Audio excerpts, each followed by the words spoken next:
some sketchy shit. Doo-dah, doo-dah, hope I get away with it. Oh, the doo-dah day.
Hello. Oh, well, for some reason, Thesis came live with me. And welcome to Last Man Standing. I'm Dan Hollifield. What did I?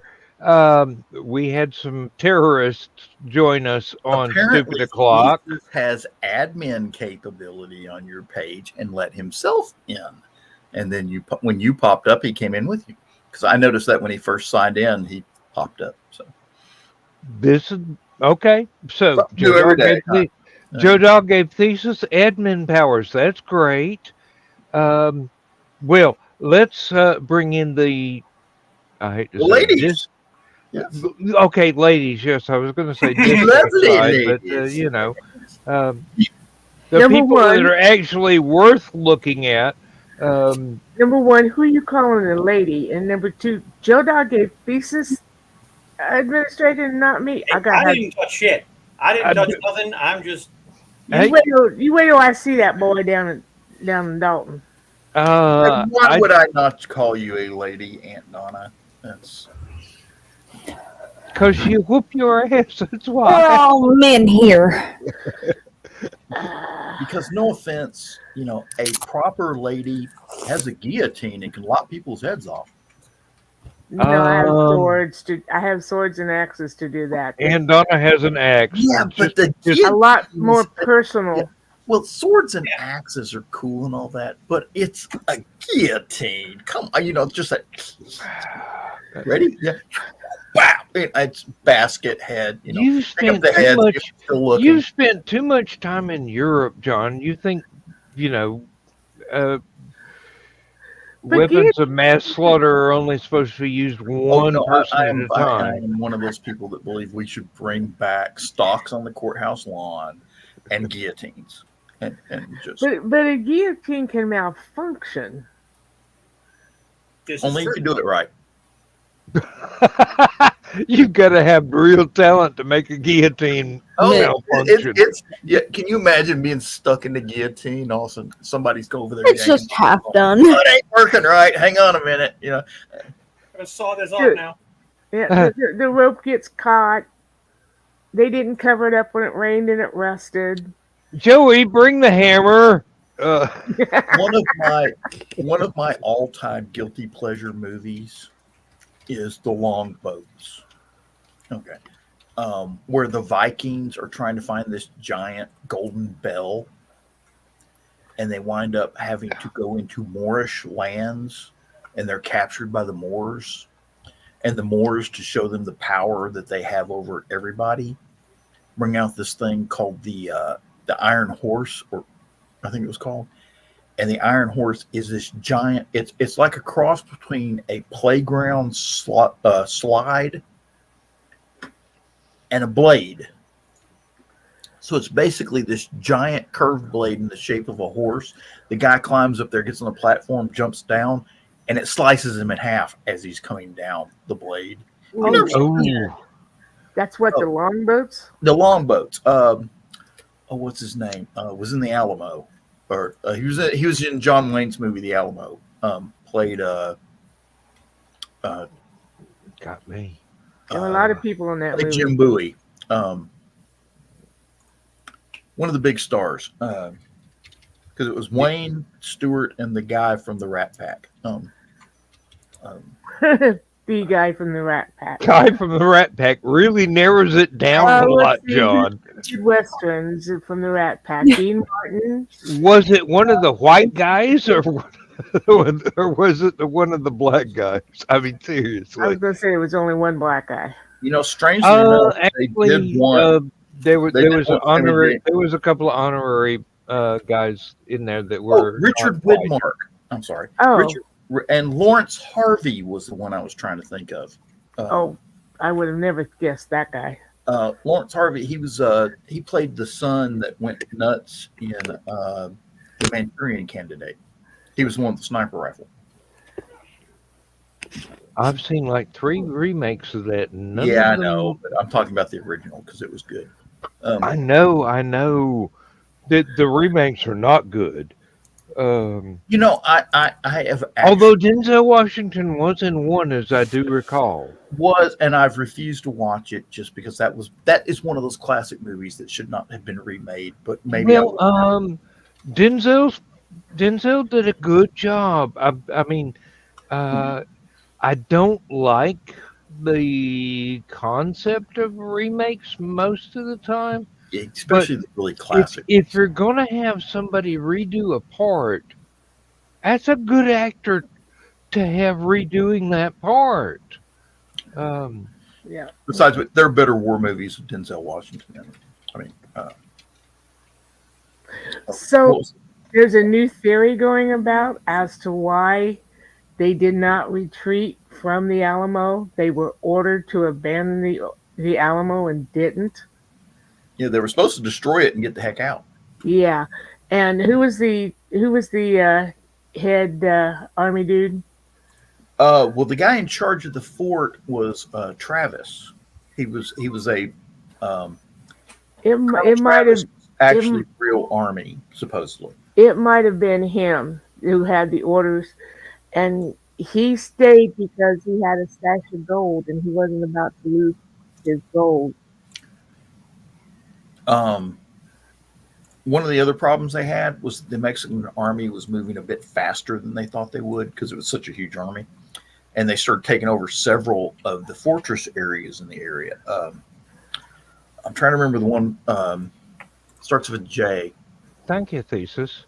And they went in and they captured everybody after a short battle and then executed everybody. Fannon's troops. Oh, darn it. I used to remember all this stuff. They're going to take away my Texas driver's license for this. You're military. They can't take away shit. You can still drive a tank down through San Antonio. That's probably the safest way to go through San Antonio. Have you been through San Antonio lately? Yeah. I wouldn't be the only tank on that toll road. You might run low on ammo by the time you got to Houston. Now, let's see here. So yes, Dan. Carl was actually laughing because he figured that's what happened that The chat was scrolling up so fast that so Joda fast. hit the wrong button, which I have done because Wait, so what happened? Did Carl accidentally get blocked in this? Carl Carl accidentally got blocked. got hidden. Uh, Yes. but it'll be all right by Thursday. It'll have worn off. Um, But yeah, he just laughed about it and said that just meant he could go to bed earlier. unlike arthritis, blocking on YouTube doesn't last forever. Well, he was up early, and then we drove all the way to Fowler and back, and he drove all the way. He had put in a full day already. Mhm. He helped move Um, the tables over there, and so yeah.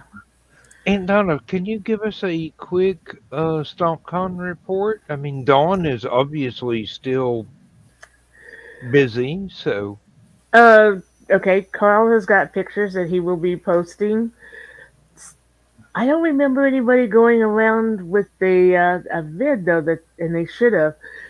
Don had a very nice display for thesis. We saw that. You We saw you pictures of that. Yeah. Good. There were, let's see, the gaming store close to had a green couple of room right games then. going. Nick was in seventh heaven. He had about a half a dozen people that asked, "How do you play Stomp? What is Big Stompy Robots and how do you play it?" Oh, That going. hmm Um, yeah, it was kind of a constant stream. Most of the people were people who had been at IndieCon. Uh, the food trucks at the last minute go, "Oh, we've double booked," and we had booked this other place first, and I'm going, "No, you found a place that was had already existed, and you knew you were going to have people, so you went there instead of here." He had somebody drop out at the last minute last night, so since we carry our books in the van all the time, we're like, okay, we went ahead and set up and donated to the cause because it's a good cause. It was uh, a great con. For a first time con, it did pretty well. I'm glad. I'm Yeah. really glad. I mean, it's too far away for me to get to, which is, it sounds kind of stupid because y'all come to Hallowcon, but Well, when oh Chris my God, came to IndieCon, an 8 hour drive is just kind of going, no, Daniel, you're retired now.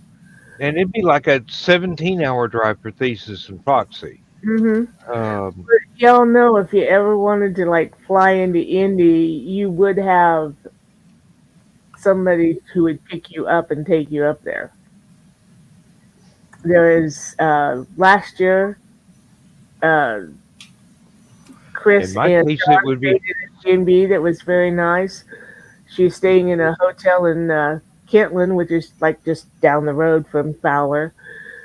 That she says is pretty nice. So you have options if you want to.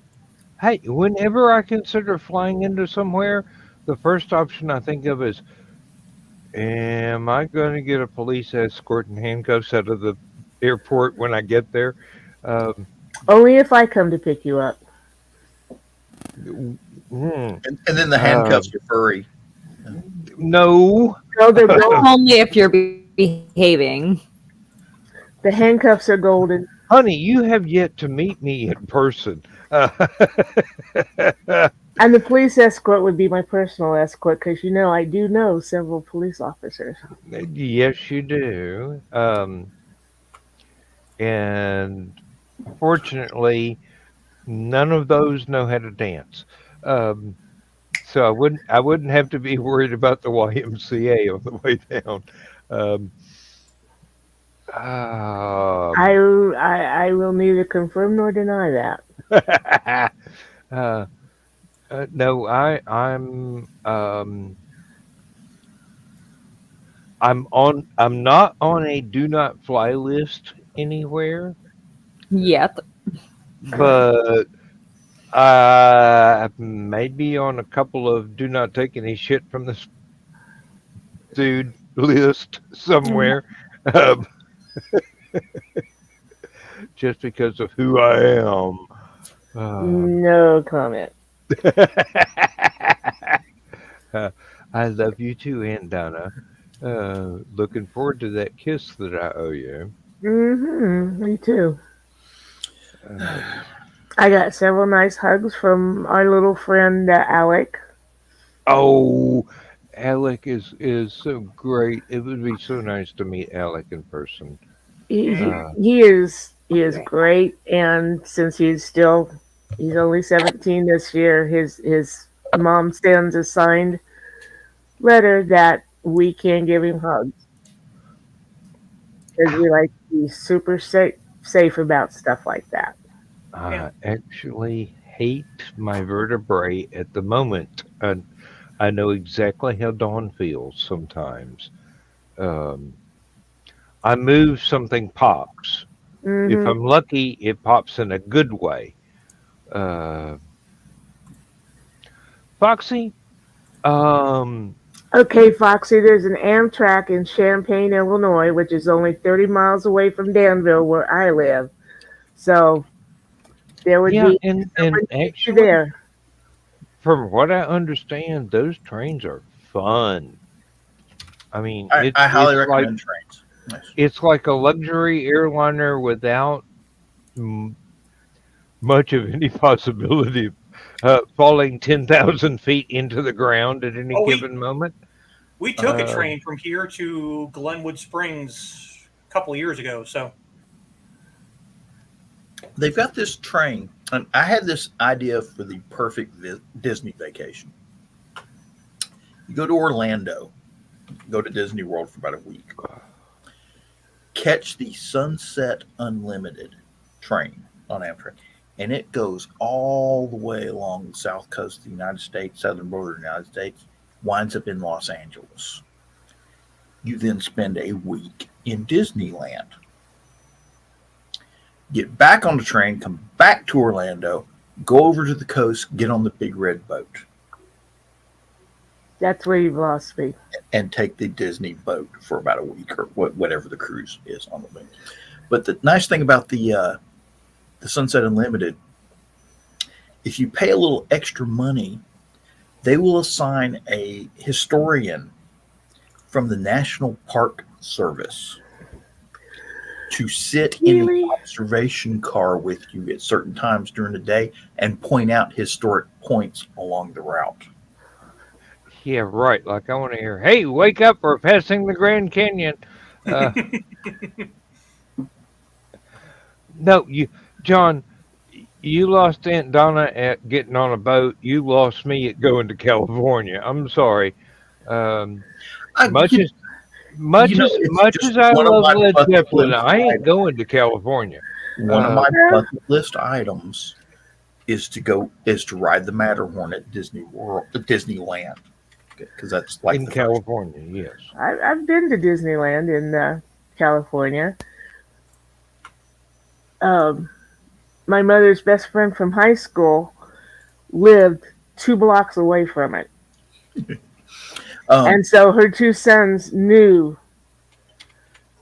when to go and get on stuff, so we didn't have to stand in line or anything. My one trip to California in my lifetime is we went with the Southwest Border Mission to Yuma, Arizona, and we're doing the National Guard thing at the border.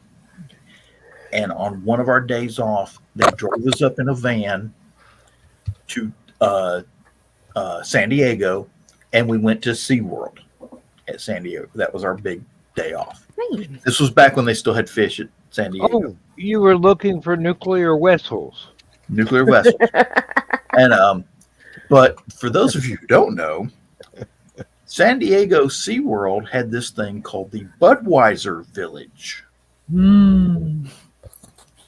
I know why you were there, John. Beers from around the world. Okay, Ooh, that sounds like Disney. and exactly that was pretty much what it is. I got to see Hey, Shamu before they got rid of It's Shamu. not that small a world when you got that big a fridge. Beers from around the world is pretty cool because they would give you little sampler glasses of all these different beers, and they literally had beers from all over the place. So it's Now, Foxy's got a point. One thing I've learned: bring yourself a roll of toilet paper. They always run out. Uh, Foxy, believe me, in my backpack there is permanently stashed about half a roll of toilet paper because that's all that fits in that particular pocket. But I always know which pocket it is. It's funny that he mentioned that because I went to Outside Con with Joe, and of course, being in the military, I packed a half a roll of toilet paper in a Ziploc bag and just pulled it out. I just pulled it out of the Ziploc bag this morning and put it in the bathroom. Hey, I always carry a roll of toilet paper when I go on the road. it it makes sense. I mean, seriously, I was on a motorcycle, and evidently I had stopped at Taco Bell without knowing what Taco Bell was or something, because I wound up in digestive distress on a motorcycle halfway between Georgia and West Virginia, and I'm going, oh. Good thing that you've learned to pack everything you will possibly need. If you sit down on the toilet in my main bathroom here at the house, okay, and you open the drawer right next to the toilet, you will find about a dozen of these. Oh, the military 2-sheet sweep. Well, no, it's more than that. It's actually about 10 sheets, but yeah, it's okay. But it's MRE. I've probably got 5 dozen MRE toilet papers laying around the house. It's if you'll pardon the pun, it's crappy toilet paper, but anything in the storm, right? But anything in a storm, and it is actually very good for cleaning weapons. I don't think I would have expressed it quite that way, John, but hey, whatever you want to call it, honey. It'll take shit off of damn near everything. Okay, except at Texas. It wasn't made in Texas. No, yes. Wait a minute. Come here, baby girl. Come here. Well, no, it was made in California, San Francisco. Okay, yeah. So it takes shit off of anything. Yeah, San Francisco, California. Yeah. Give me a pretty face. No, don't hide. No. Give me a pretty face. All right, I'm going to have to go to the kitchen and get my other bottle of liquor because I am out of rum and I'm about to have to open up the Irish whiskey. Yes. Say hi to everybody. Oh, Hi, kitty. Foxy loves the cat. That's Charcoal. She just now forgave me for being gone all day. With a cold nose to the back of a bare leg. This is why I jumped a moment ago. Billy No Mates has been being really affectionate back here with me lately. He came back here and just wanted tickles and scritches for no reason and would not eat the bowl of food that I set out for him, which is what he usually comes back here for. I'm going, oh, you really like me. Yeah, Himoni latched onto me when we came home and just followed me everywhere. Never once tried to use his claws or his teeth. We're like, oh, you are being such a good kitty. I may have to stop calling you Shit Whiskers. Kitty, you're the best pretty kitty. All right. This is me apologizing. So I went up to this training area in Smyrna, Tennessee. It's up near Nashville. And This cat got into the hotel that they've got there for the military people, got into the lobby, and it was like 2 a.m. starts. So I said, okay, this is suck because he's going to keep everybody fucking awake. So I went down, picked up this cat, brought him into my room, put him on the bed. He shut the hell up for the rest of the night. Mm-hmm. He was wanting companionship. Now, my problem was you got all these crazy Tennessee drivers running around this training site. And this cat liked to hang out in the parking lot under the cars. Mm-hmm. God, you can't get wrong. So when the class was over, I got a box, picked up this cat, put him in the box, loaded all my stuff in my truck, drove home with the cat, brought the cat home with me. Let him out the box once I got him in the truck so he couldn't get out. And then I'm driving down I-24, heading back toward Chattanooga. He figured out how the window buttons worked in the car at 80 miles an hour on the freeway. Fortunately, my car has a lock for the window buttons. So, yeah, I figured that. Anyway, got him home, named him Smyrna. A male black cat, not real big. I didn't know he was male at first. I brought him home, and I said, okay, I need to take care of this. So I took him to this place that does low-cost spaying and neutering cats. So took him there, dropped him off. About 30 minutes after I dropped him off, I'm at the store looking for stuff to donate to this organization that does the spaying and neutering. I'm there in about 30 minutes after I dropped him off. I get this: you can come pick up your cat because A, she is not a he. B, he has already been neutered. And C, he's whining like crazy. Come pick up your cat. So pick up the cat, take him out. Now here's what's funny. I drop him here in the yard, and we have what we call butterfly bush down one of the fence lines in our house. Good for bees, good for butterflies. It's actually catnip. He goes over there and he finds this fence line covered in catnip, crawls into it, and you can occasionally see this black head poking up out of these green leaves. And looking around like, is this stuff legal? It's and best cat I ever owned. He's smart as hell. John, that's the same thing I say about this. It's kind of funny. He would play fetch. Cat toys, he'd bring them back. Knew his name. I'm sorry. I've got both Billy No Mates and Kimber, the Wonder Dog, here in the office now because I didn't close the door fully. That was your fault.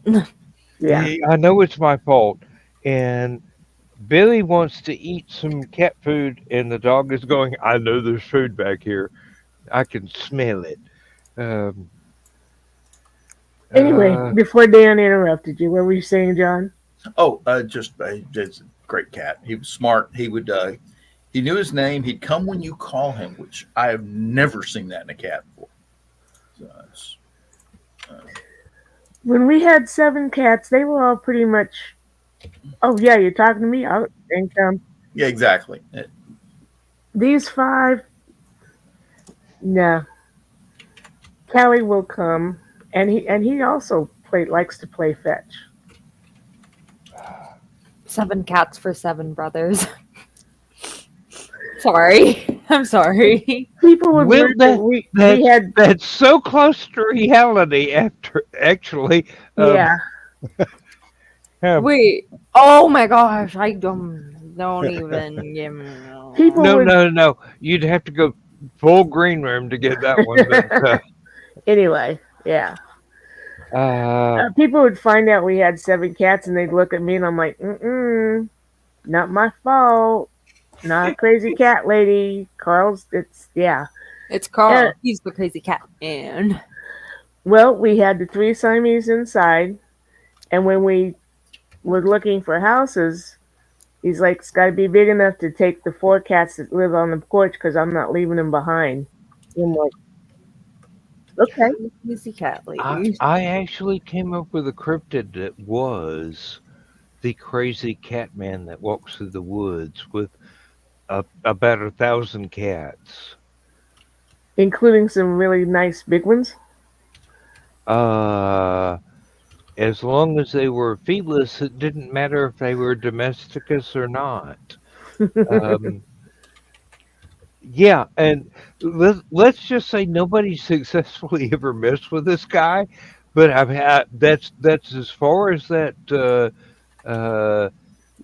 cryptid invention went because I could not figure out a He plot to go with it. sounds super, super scary to me because I have asthma, so I couldn't even go in like 20-mile radius of 1,000 cats like at once. So like that would be horrifying to me. So if you want to play on the asthma attack of that, that could be.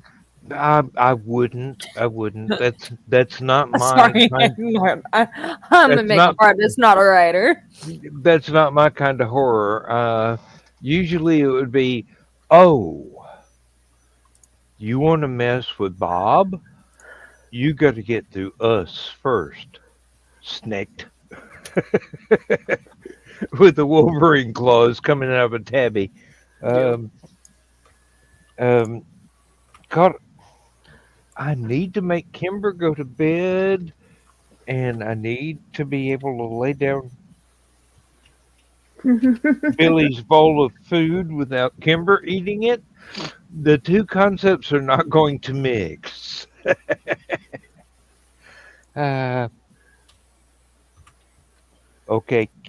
Kimber just goes, I ain't getting fed. Bugger off. Kimber, bedtime. Mama's in bed. You need to go to bed. Go on, girl. Good girl. Pretty girl. I love you, girl. Yes, I Slams the door do. shut after her. Yes, I do. Okay, that door's shut. Good Lord.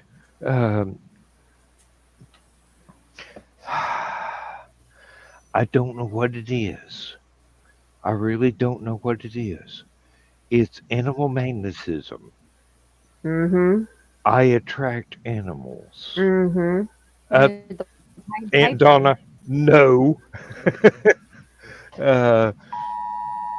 Holy. Uh-oh. Everyone okay?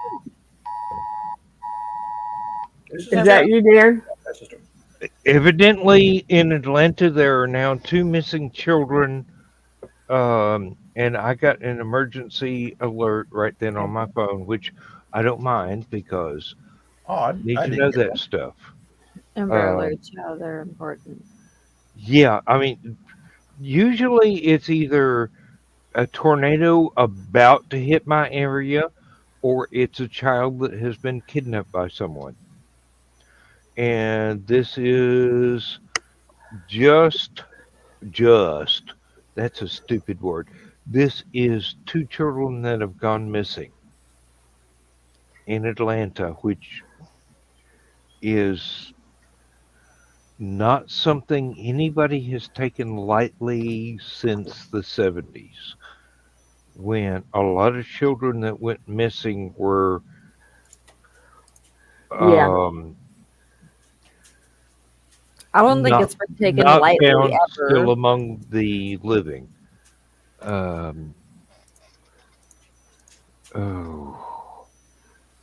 No, I hope for the best. There's nothing I can do. It's 90 miles away. I'm not joining a search party. What you got there, John? That is Smyrna amongst the catnip. Oh. That is a very pretty cat. Mm-hmm. Those eyes are just saying, you better turn that camera off before I jump you. And not in a fun way. That one's a definite. Bulldog, you are going to bite off more than you can chew. Let me tell you that. That look, the ears, the bow before me. Yes. Mm-hmm. Wrong one. That is definitely an Egyptian cat. I love that South Park one. that one. Yes. Let's see. Yes. Yeah, Hello Kitty rifles just amuse me. What can I say? I like Hey, that. hey! We know people that have one of those for their daughter. I mean, seriously. Yeah, I love the idea of somebody breaking into your house and getting smoked with a Hello Kitty rifle. It's just because you know his lawyer's gonna. Oh, they hate black people or whatever, and Hello Kitty on my gun. and so the lawyer has to hold up the rifle that the person was shot with, and it's a Hello Kitty rifle. It's like, You know that Mad Mike's daughter has a pink AK-47. me and a friend of mine, when we were in Iraq, she's about yay tall, and I'm sitting down.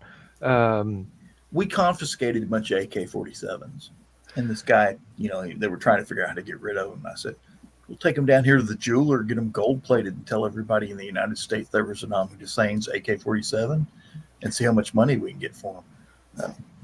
You could fund the entire invasion from that shit. Yeah.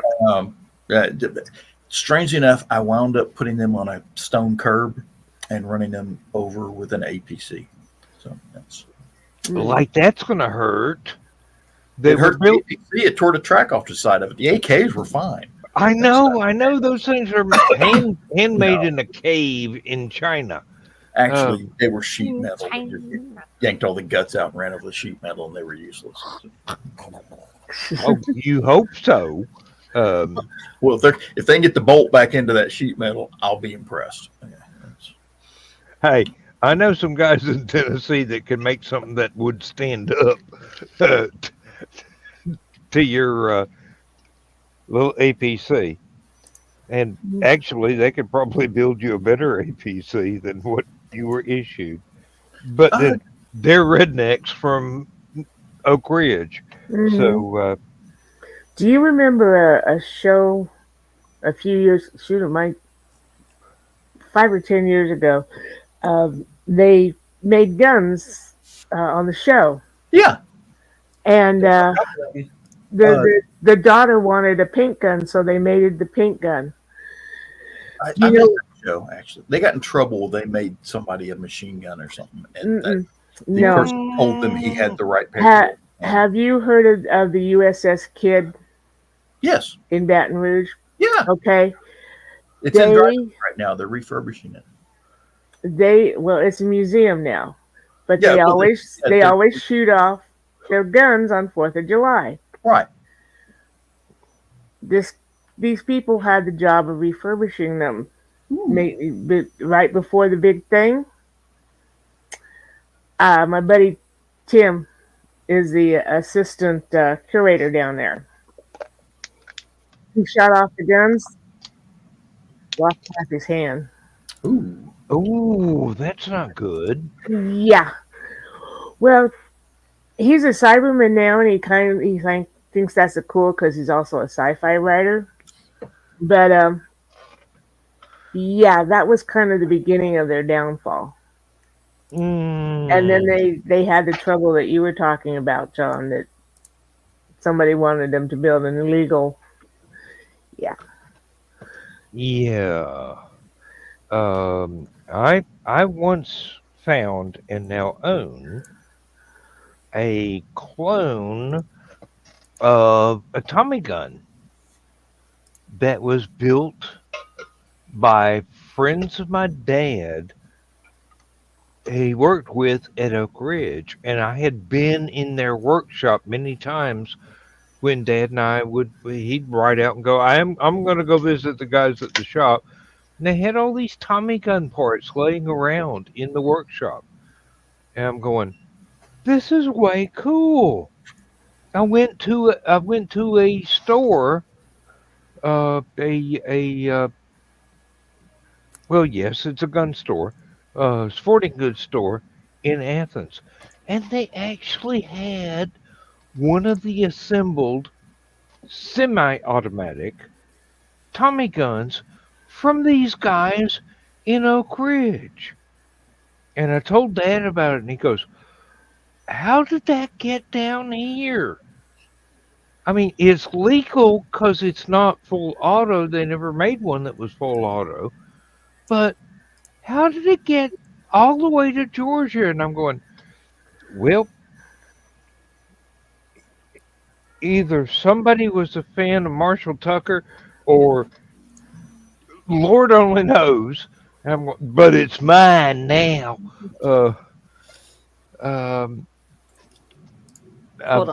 I've only fired it once to test it out to make sure that it actually works. But that's it. And that tree will never be the same. I had to move out of that trailer park after that. No kidding. Okay, I mean it was only pop. It wasn't like brrrt.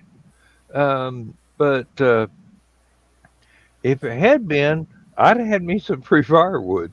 I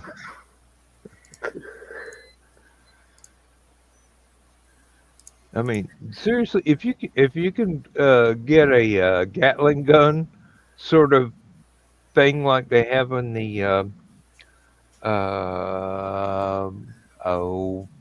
Warthog, that would be the best chainsaw ever to play with. you just You wouldn't have enough wood left over. No, you just stand 100 yards away and just cut them down at the base. And, hey, unnecessary roughness, but you know, we still got the twigs at the top.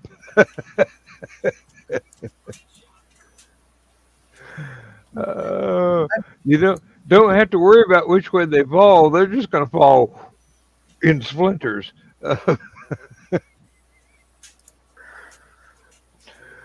Oh dear. Foxy calls you a Disney princess. No. Thesis calls you a Disney princess, Foxy. Yes, I do. Attribution is always important. Right up there with Cinderella, Snow White, Tim Curry, Klinger. That's what I was thinking of. Hey. I have had conversations with Foxy in the green room. She is well worth the title. Have not talked to Kitty in the green room for some strange reason. Maybe because she's underage. No. She's just always busy on Thursday nights with like dance classes. Right and shit here. like that. Ooh. 2 cops headed north. Thankfully, you're headed for Las Vegas, so. I don't know. I still have someone on the force. I'm okay. I don't think your brother-in-law counts as being on the force. No. He's retired. Yeah. This is a great nephew who is on the force now. Oh, okay. And of course, nieces and nephews don't know anything about Aunt Donna for real. They think I'm someone to be protected. And not someone to protect people from. Okay, I get the misapprehension. Well, I had one nephew actually come out and tell me that I was boring. And I'm like, dude, you don't know half the shit I Kid, did. you have no idea. I deserve a little boring in my life right now. I wouldn't have I phrased have it earned quite it. that way, but this is not the green room, so you're safe. Just because you were around. I can't even tell you some of the not so boring stuff I've done because it's still classified and I signed a document. But Oh, I, oh, Kitty, I do not uh-oh. think that Foxy will punch me for any reason whatsoever. Mostly because Unless I'm. you treated Lindsay bad, then we would all punch you. Oh, I don't know. if I ever hurt Lindsay, I expect We would all everyone I punch know to you. punch me. Hmm. I would be There running would be for my several life. people. Yeah. I don't know if you heard that one. That was the third cop going north. Now, the significance in that, there's only 4 cop cars on duty in Danville at any given time. Oh, 3 of them just went north. so somebody southbound is robbing a bank right now. Uh, hey, we got them snookered. Let's bust open this vault. Um, oh, Hate oh to Lord. say it, but Oh, thank you. Were they found? They have been found. Nice. They have been good, found. good. They were hiding under. Yes. Yeah.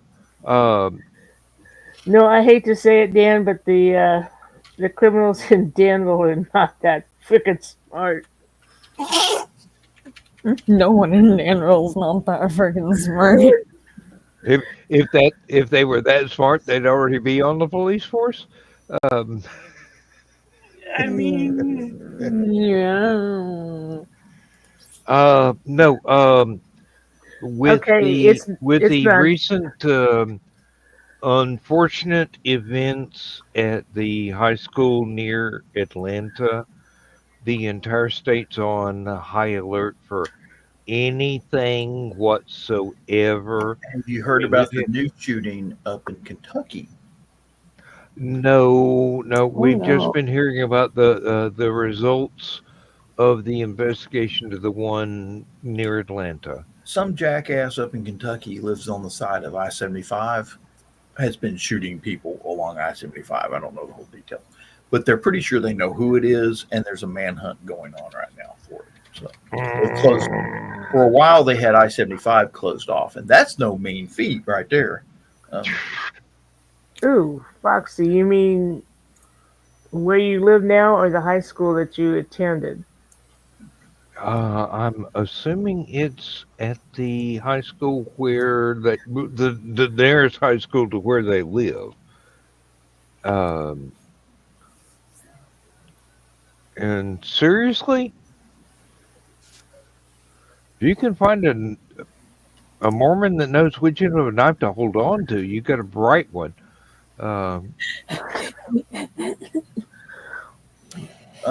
Also in the news, the Mega Millions jackpot has jumped up to an estimated $800 million after no tickets matched the winning numbers during Friday night's drawing. I was I gonna knew- say. I know knew it's there was a been reason I out. didn't buy any tickets yesterday.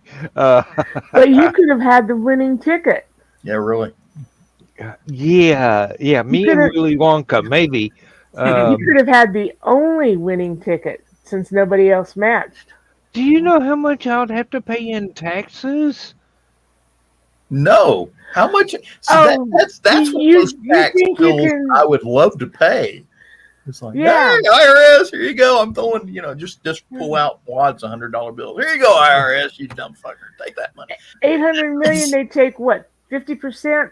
I think I can make it on 400 mil. I think I can make it on 100 mil. Now, wait a minute. The cash option knocks it down to I was about, gonna say, in you get Illinois, about 60% after the cash. Yeah. Mm, But I'm not going to Then take you have to pay cash the off. taxes. even taxes even knock it down. even if you take it as a monthly payment, If you take the annuity, you don't lose so much. So it's the taxes are still going to be about 75%. I don't think it's that much. I think it's Hey, between IRS and Georgia state tax, believe me, 75% is all you're ever you're 25% is all you're ever going to get. But still, 25% of 800 million is quite a respectable amount of chunk change. I'd go to a couple conventions on that money. Yeah, I think I could live on that. Yeah. It'll buy me a boat. USS United States. I'd buy that old ocean liner and get her fixed up. I'd start a GoFundMe to help. But, I'd get it started. So. I'd probably get somebody in the Netherlands to build me a canal boat and ship it to the U.S. and put it on Lake Hartwell. It wouldn't even have to be a narrow beam. It could be a wide beam because there's no canals down here. It could be 13 feet wide instead of 6'6". I've lived in a trailer before. I know how to do this. I've played that game. I could have everything except the bookshelves, and I'd probably be able to have enough left over from buying the boat to have a house on the side of the lake where I could dock the bloody thing and have my bookshelves.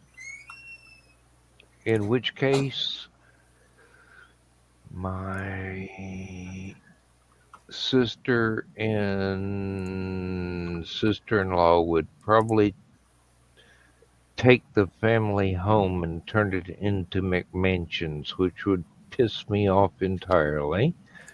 I've still got to come up with a cunning plan to prevent that. I'd buy a small boat. The Queen Mary is not a freaking small boat. That is not the Queen Mary. That is the SS United States. I've got a model of the SS United States, and it has sails. And they're correct. And I've even got them rigged correctly. Where'd you get your model from? Because my husband builds those boats, and he's built SS Baltimore and SS. His sister got him the biggest one, in the German army or whatnot. It starts with a T. I can't think of it right now. Tirpitz. Okay. Yep. Tirpitz. Yeah. Tirpitz. Yeah. I got mine from a model shop in Athens, Georgia. Probably in the 1980s. Oh. I do not know if they even make the model anymore, but if you actually put the sails on the masts and do the rigging, it's hell to try and dust. My wife does not like to have to dust this thing. That's the little boat I want, just because it's a shame they let it get into that condition. Mm-hmm. Exactly. I can see the rust from here. They've just let it go to hell. It's now they're talking about kicking it out because they can't afford to pay the dock fees, and just ridiculous. And that ocean liner set the transatlantic speed record. It's still held to this day. That should be a museum. It should not be rusting away. No. It should be a tourist attraction. But I think $100 million would get somebody started working on the damn thing. So You'd think. then I'd crowdfund the rest of it. So I'll put in $100 million if y'all crowdfund $100 million. You know, that would probably work, John. I mean, imagine for $200 million, I could turn that thing back into a luxury liner. So, and now the question is, could I make it a hybrid?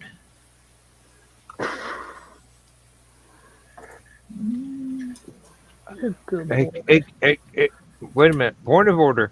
Hybrid what?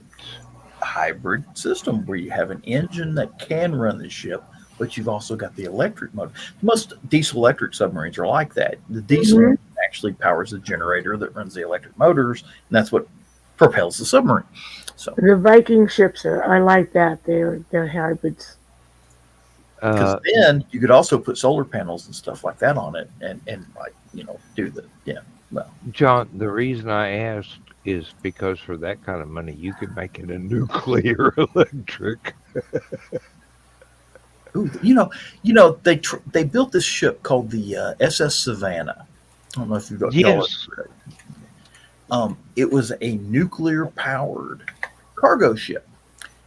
The only problem was it was too small to be a decent cargo ship, so it didn't warrant It didn't having make a its nuclear reactor. investment back. But the thing is, the Chinese, because they've been looking at all these huge container ships that are moving cargo around, the Chinese are actually looking at building a nuclear powered container ship just for moving freight, which might set a precedence. That'd be pretty cool.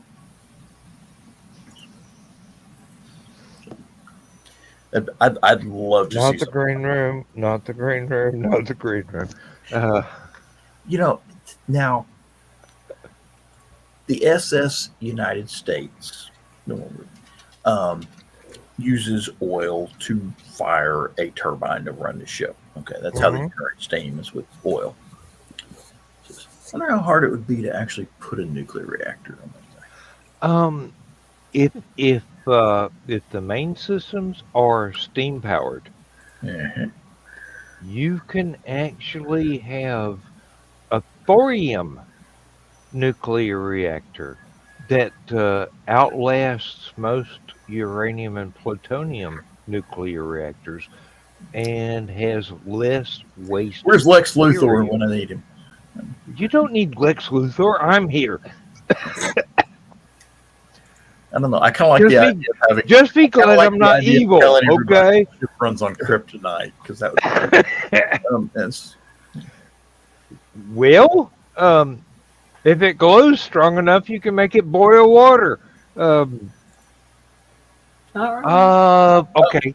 Actual science fact here. Do you know that there are natural nuclear reactors in Africa that may or may not have contributed to making pre-human people mutate and evolve? Radioactive monkeys. I love the idea. You need to write a book, Dan. I've written several. I can't get my publisher to get them out. Radioactive monkeys. I would read that, please. That's just the title. Hey! That's just something that cries out to be Nuclear a comic book. monkeys. It'd be a whole series. You start off with atomic monkeys, go to nuclear monkeys, and then go to thermonuclear battle. It's a train wreck. You have to read Thermonuclear battle monkeys against crime. I've never been to New York. I can't draw. How long are you planning on running your show tonight, Dan? I don't plan on ending it until everybody gets well and truly tired of being here. We've gone 1 hour. Nominally, we have a second hour. I was just reminding you in case you'd forgotten to shut it down. So. I can hit end stream after 2 hours, and we can keep talking until you have to stare at the top of my head for 6 hours. But no, Joe Dog, and he didn't put in the other 3 or 4 Facebook channels that I normally stream to. But that's okay. It's Joe Dog. He's concentrating on getting trolls to come in and boost the numbers for Stupid O'Clock. That was funny. Actually, what would have been funnier if Emily had not gotten embarrassed and left, and she just started cussing them out right, left, and center. No, I was doing sassy when I came back on, but no, it was happening so fast, rapid fire, and Joe was getting mad, and I just didn't want to cause attention. I didn't know really how to react. Well, yeah, but after you, if we had been thicker skinned and just ignored them, we'd have still been getting hits. You know. Yeah. So. Yeah, they would eventually go. They're not reacting to us. What's wrong? What are we doing wrong? Okay, everybody leave and regroup. We'll attack somebody else. Yeah. Sorry. Emily, after you left, they were asking Zach to show his tits, so it wasn't just you. We They got were equal opportunity tit viewers. Tit viewers. There we go. Yes. Because I know We at had one point they conversations. were, because I read that one out loud. Someone asked that Zach to show their tits. Yeah. And someone asked me what was I drinking and why they couldn't hear my voice, and I'm going, Will, I'm drinking rum, and you can't hear my voice because only intelligent people can hear me, and that let all of them out. Then he made a comment about their basement. Oh, that went over real well. Oh, they objected highly to going. Oh, they are still living in Mama's basement. Oh, that stung. I mean, Grandpa whooped them. I was having a conversation with some people, and we were talking about somebody flipped a bird on screen, and they were talking, and somebody was talking about how the first time that someone ever flipped a bird on. What was the first time you ever remembered seeing somebody flip a bird on screen? What movie and stuff? I got to thinking, and the earliest one, strangely enough, the earliest one I could actually remember someone flipping a bird on screen was Smokey and the Bandit. Okay. But I knew I'd seen something before then. I just couldn't remember what it was. So someone looked it up, and strangely enough, Google came up with an answer. The first time that anyone was ever photographed flipping a bird was during a group picture for a baseball team called the Boston Beaneaters. This is like in the 1880s. My people. Oh my God! Yeah. And this is a close up of the picture, and the guy that did it was. Hey, wait a minute! Why is my little brother the guy right up on the right hand side of the picture? But strange enough, he was the meanest guy on the team, and he was notable for getting drunk and causing trouble.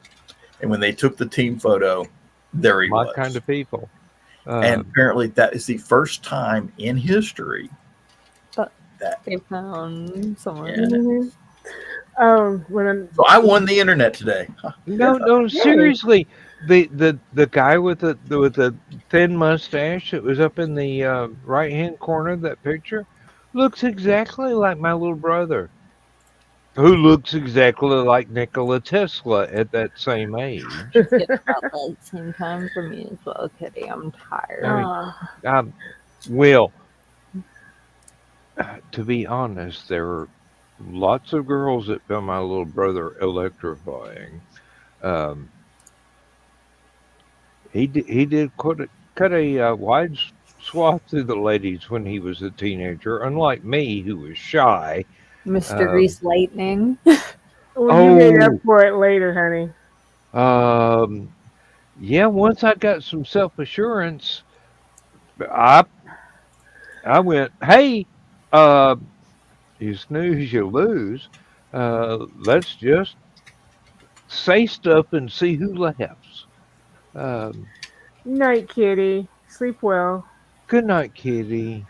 No, when I was in high school, I was in a up the down staircase as a librarian, and they had the photographer come out during dress rehearsal to take pictures. And of course, there's pictures during the scene, but then he gathered everybody, including the backstage crew and everybody, for a group photo. And there was one guy who there's always that one who's There's always one. There's always that one, and yeah, he's flips the bird just when the picture gets taken. Well, of course, by the time Dale finds us, yes, I was on first date terms with the photographer. He took all my dance things for like 10 years. Um, I'm gonna go to bed. it was too late to. Oh, good night, Emily. Thank you for Emily. coming back. Night, Donna. Sorry. Didn't Okay. mean to cut you off. It was too late to get everybody back in costume and do the picture again. So he just erased Roger's hand. And so there's Roger looking like he's got a stump out of his coat in the official picture.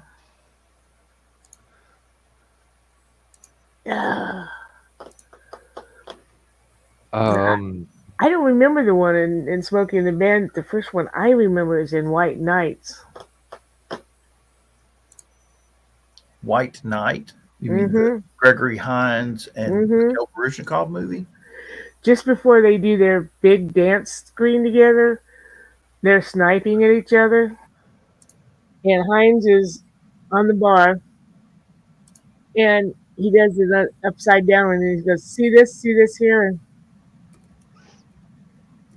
that's the first one I remember seeing in a movie.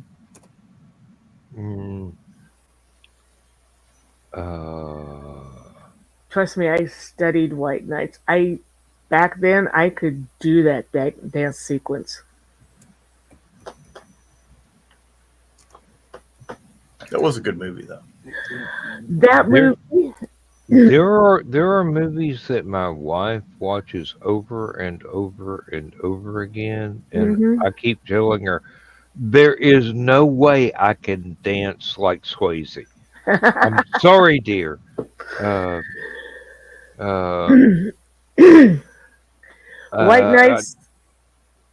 White Nights is the only movie I went to see it. Nobody talked. Nobody moved during the movie. Nobody got up and left. Let it start rolling. Still silence and no moving until it was totally done and the lights came up. I'd never seen that phenomenon before nor after. Oh. And I was impressed enough that I went out and bought the VHS tape, which at that time cost me $80 frickin'. Yeah. Okay, Joe has a story to tell, so I guess we have to. Yeah. Filed a copyright claim on them because they rebroadcast our show. All right.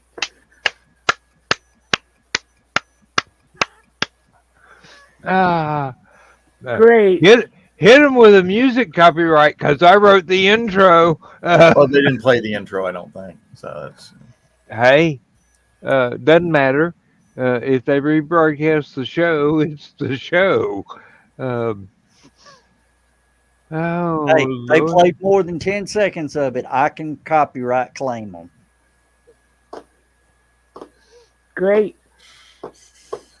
And now you're on the par with certain Middle Eastern countries that claim that they own the Star Spangled Banner. Oh, and Donna let Carl know he is unbanned. Okay. Like I said, he's not worried. He wasn't worried at all. He even laughed about it. But he's like, yeah, I took out a couple of them, and then he didn't even know about it. That he had been. Mr. Bachman is in the audience. Thank Oh, God. hello. Why isn't he in the show? probably Because he got just home. got home from StompCon. He's probably tired. And he's Have you tired heard of the dealing Klingon with me proverb? trying to figure out how to do a international version of Aphelion. He was Have you busy heard the today. proverb that goes, "Revenge is a dish that is best That's served cold." So we- revenge is ice cream. Okay. Yep. With chocolate syrup. And cherry on top. I can do that. Ooh, I could do with one of those right about Oh, Joe. I'm now. lying in bed Because naked. You don't want because to be you're on laying in bed naked and you don't want that on screen. You damn straight. Don't tempt me, Joe. It's called sweet That's drizzle. called sweet drizzle. Okay, that's not a sweet drizzle. That's a um uh.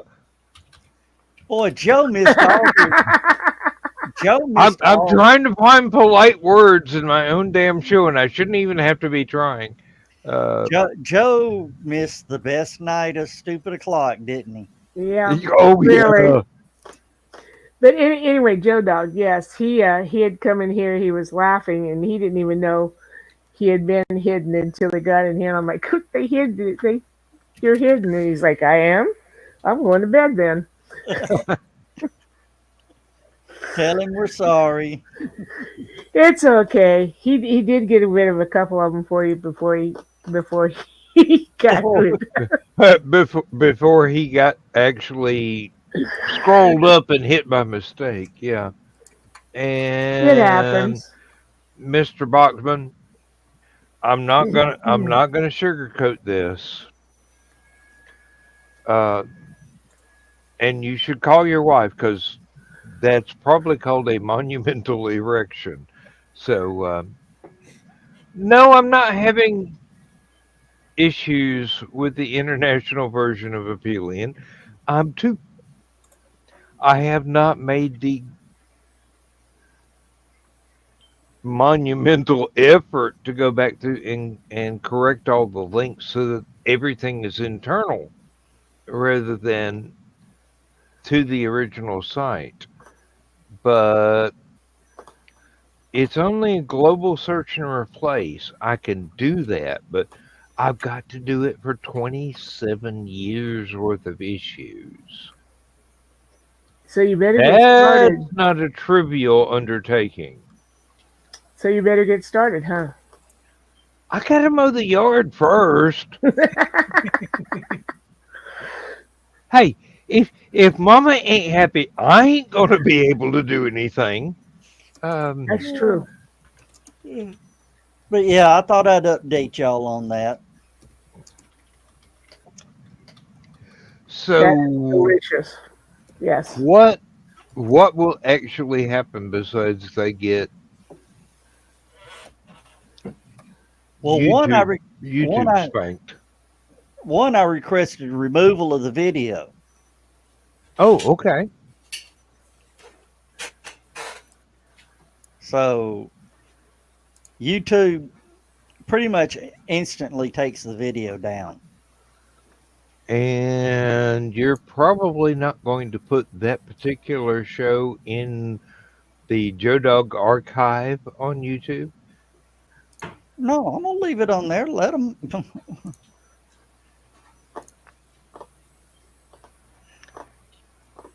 See, we weren't pulling up some of the stuff that was said. Mm-hmm. I know. See that what they're gonna do is somebody's gonna watch my video, somebody's gonna watch their video. If it meshes, they in trouble. They've either got to delete the video or pay us. And Joe Grillzilla. Joe Dog is all about getting paid, boys and girls. Money, money, money, money. That's going to pay for half the food at Hallowcon this year, and probably 3/4 of the food next year. Speaking of which, Joe, just so you know, the chicken and the chili that we brought back from outside are blocks of ice in the bottom of my deep freezer. So. Okay, so get them out a week beforehand. I figure I'll just dump them in an ice chest, leave them in the garage, and then bring them with me on Thursday or whatever. So. All right. Oh, in other words, don't eat the chili or chicken at Hallowcon. Joe, what did you miss with the video? We got raided by another channel who was live streaming our video of the raid and making fun of us on their channel. And they were not kind to Emily, No, they were. which pissed us off. We were so busy blocking everybody, we blocked Carl. That's what happens when you hit Hey. block all. Okay. He was there. He was home. Why did you kill everybody in the house? They were home. Jeez. That's a flashback. I haven't heard that line in a long time. Shut up, boy. What? The Richard Pryor joke. I don't know if it was Richard Pryor or if it was Jack Live the on- Ripper. that was from Richard Pryor's Live on the Sunset Strip. Occasionally, my brain does remember trivial knowledge that I have no reason for remembering. Now, who was it that was talking about the uncle at the barbecue and couldn't get the fire going and all that? And the guy walked up and dumped gasoline on it. Boom! Everything No, that's blew a up. He fire. goes, that's a That fire. was Eddie. That was Eddie Murphy's Raw. Eddie Murphy. Okay. Now that's a fire. Yes, trivial knowledge. Okay. Just think of all the things you could possibly know, but you filled your brain cell up with that. I'd rather have physics, actually, at this point in my life.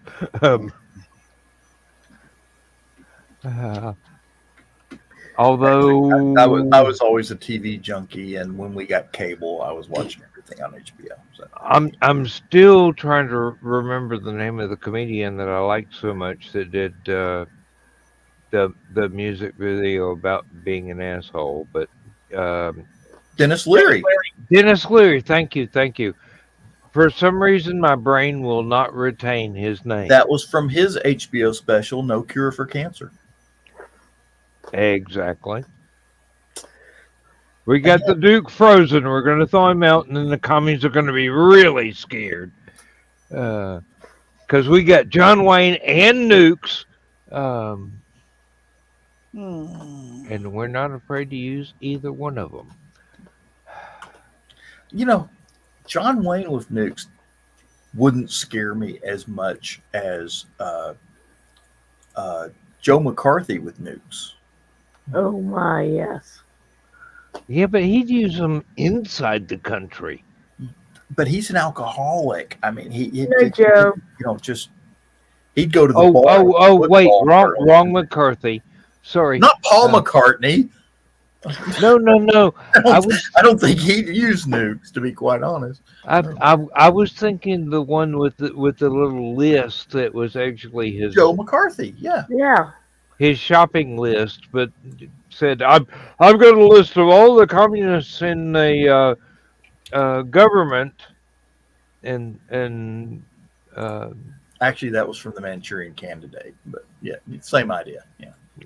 no, I mean that's from history. I actually watched it unfold. You remember that he kept telling all the reporters that he had a list of how many communists were in the United States government, and he couldn't remember the number.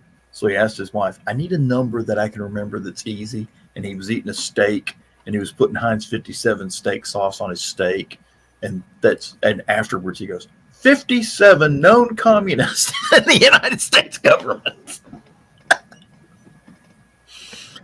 Which is why that was such a great movie and should not have been remade, Denzel Washington. Wasn't the first Manchurian Candidate, wasn't it pretty much quietly shoved under the rug because of the Kennedy assassination? Sort of. Kind of. Yeah. It got real unpopular real quick. Good night, Which Joe is Bachman. Which is sad because you had these great actors, Frank Sinatra and Just Lawton. absolutely award-winning actors in this, and they gave their all, and then all of a sudden some idiot with a Spanish rifle fucked up the entire world. Ain't that usually how Lawrence it goes? Harvey. That's who I'm trying to remember. Lawrence Harvey. And what's his name? Silva was in it. Everybody's favorite bad guy. Who's actually, if you've ever met him at a convention, Henry Silva. If you ever met him at a convention, great guy. Wasn't Steve McQueen in that one? No. Frank Sinatra. Okay. No, everybody's favorite bad guy is usually I'd say the Silvers played some good guys too.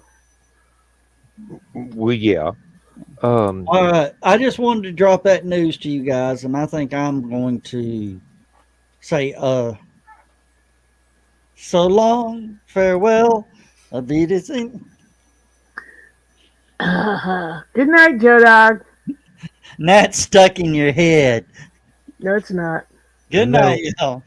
Your accent sucks. It's not stuck in my head.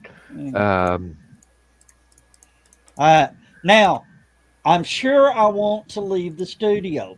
Changes I made may not be saved. I didn't change anything, dumb shits. Oh, Why do I get a distinct feeling he just erased stupid clock for next month? Okay. Yeah. He didn't hit the end stream button. That's the good thing, yeah. Oh yeah, in the middle of StompCon, when we had a bunch of strangers playing games, Carl suddenly sings out, "Dawn is such a lovely lass. Come on, Dawn, get off your chair." Yeah. Get off your Roomba. And we have all these people going, what the fuck? And Dawn turned a lovely shade of pink. I'm sure she did. Dawn is always a lovely shade of pink. Yeah, she was even pinker. Come, Sancho. There is fuckery to commit. Ride, Roomba, ride! Hi-yo, Jeff!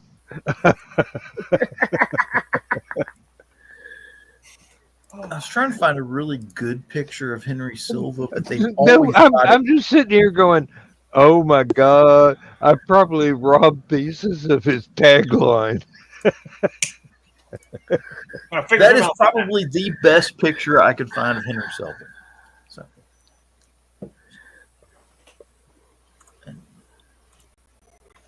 Let me see. And he played the Chinese butler or Korean butler in Manchurian Candidate. Which is weird because he's not Asian at all. No. Well, that's Hollywood for you. Yeah, for most of history Yeah. until like the 90s. Okay. We are talking about people that had Laurence Olivier play a Muslim. Okay. The BBC. Well, look how many Asians and Indians, Native Americans Leonard Nimoy played. Yes, but Nimoy actually did play a couple of Martians too, which was foreshadowing, but Foxy is going to go to bed as well. Night, Foxy. Good night, Foxy. Sleep well and consider yourself well and truly hugged by all of us and anyone else that absolutely adores you as much as we do. I should have said that to Kitty too, but there was talking going on.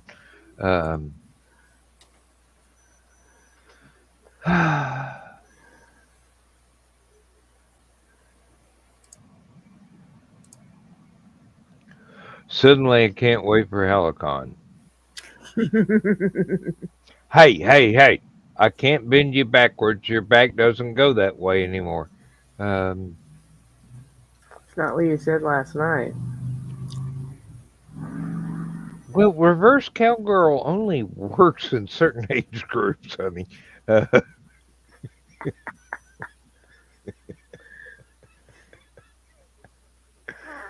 Oh, good night, dear. Foxy. And Kitty as well, although I don't know you well enough to blow you a kiss. Thesis will take care of that. Yeah. Hmm.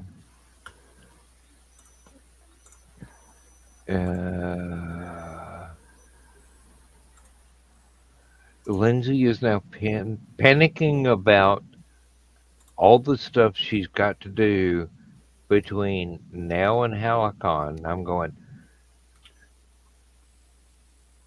I set up the link to the card reader a year ago.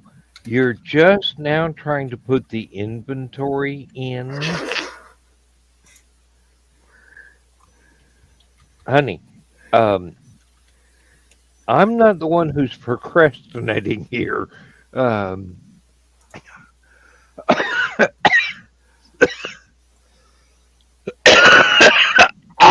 Excuse me. Oh, I don't know what that was, but it was too thick to breathe. I hope it was phlegm. I don't want it to be whiskey. Thick whiskey, yeah, that would be a problem. I don't know. It'd probably be a selling point. Thick whiskey. Whiskey. You put it on your ice cream. Thick whiskey. Whiskey. How much of that have you had, Dick? I heard Dick Whiskey. I'm that's just, you know, I'm not, no, That's pretty thick too, John. Oh, okay. Now I have the new name for my next detective character. Dick Whiskey. Dick Whiskey. No, Now, they come do on, say it. I'll count. The Richard Whiskey Detective Agency. Come on now, that's not a detective. That's a sheriff. That's a cowboy. Dick Whiskey. Mm-hmm. She walked into my office wearing a tight skirt and high heel cowboy boots, and I was going, Thesis. "Oh, this is either my lucky day or she's gonna get my ass killed." I think Thesis had that right. That Dick Whiskey is the name for sheriff. Richard Bourbon is a great name for detective. There you go. The new buddy. I think I need to make a writer's challenge Mark III page and go, okay, here's the stuff I thought of once I got old. Oh my God. Some of the opening lines that I could come up with for a story. Although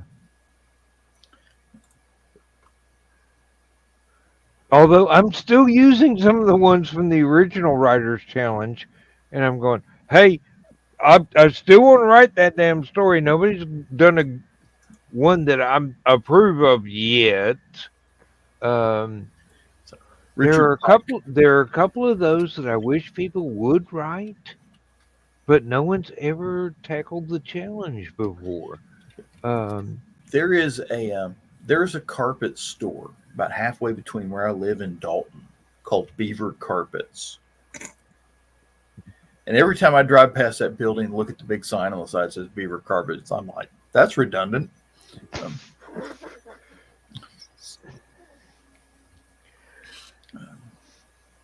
Not the green room, not the green room, not the green room. I'm going down the hall.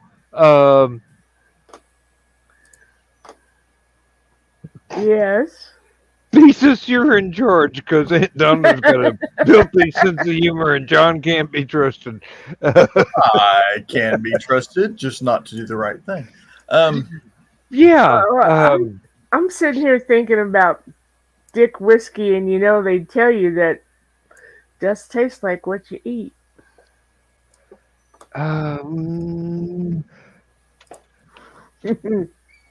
I forgot to turn the goddamn microphone off. I don't want y'all to hear me piss.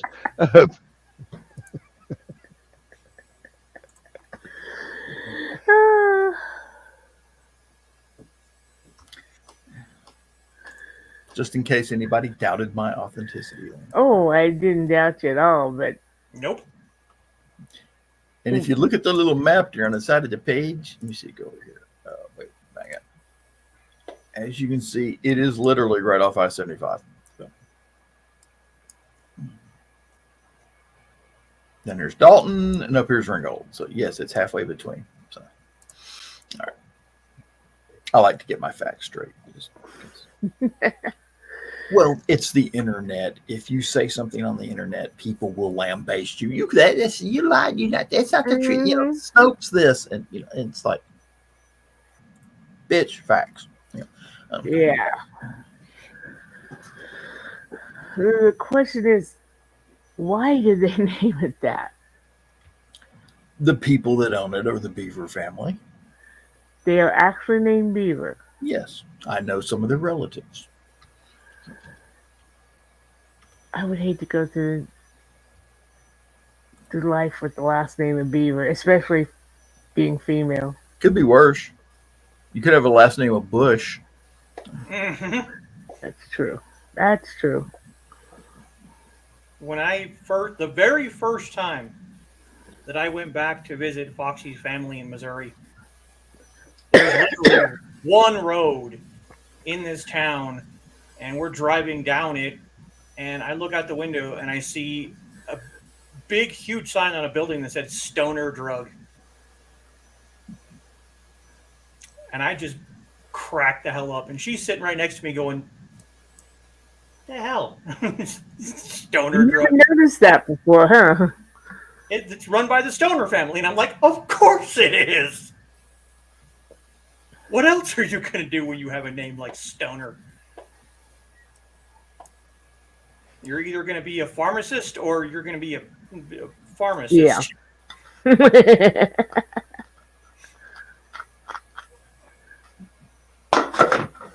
Ooh, I got it. Did you see that post I made earlier? I made it on Stupid O'Clock and Hallowcon, where you can buy, and I love this idea because it's so great. You can buy a sensory deprivation skull. I think I was born with one of those. Let me see here. Oh, no, Cat, you cannot have the rum bottle. Yes, I can. Pirate no, cat. it's supposed to be empty. That's not a cat toy. Why is the rum gone? Why is the rum gone? Because I'm alive. Oh my goodness! It's a sensory deprivation skull. It's like one of the old stereo chairs, the egg chairs that they had when I get back in the 70s, which always smelled like feet. Well, yeah. Well, because everybody was sitting in there listening to music and smoking dope. That's what the problem was. Well, it wouldn't smell like feet in that case.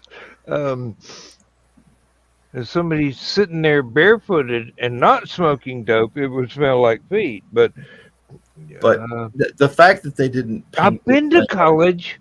The fact they didn't paint that thing up to look more like a skull is just really missed the marketing there. Because I'd have little glowy red eyes on the outside of it when you're inside, just so people know you're in there and leave you that long. Yeah.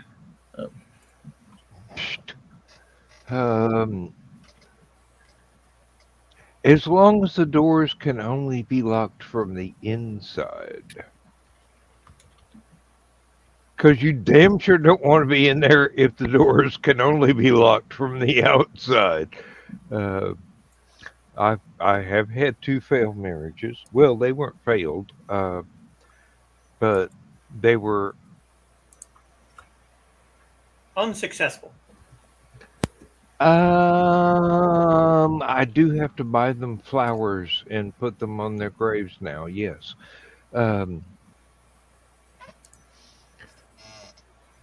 I do tend to outlive a lot of people for some strange reason.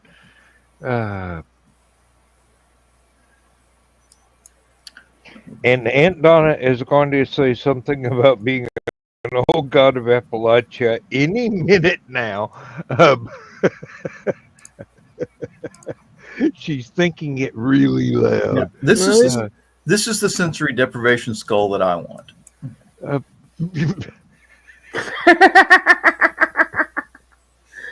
What the hell I'm is on, that?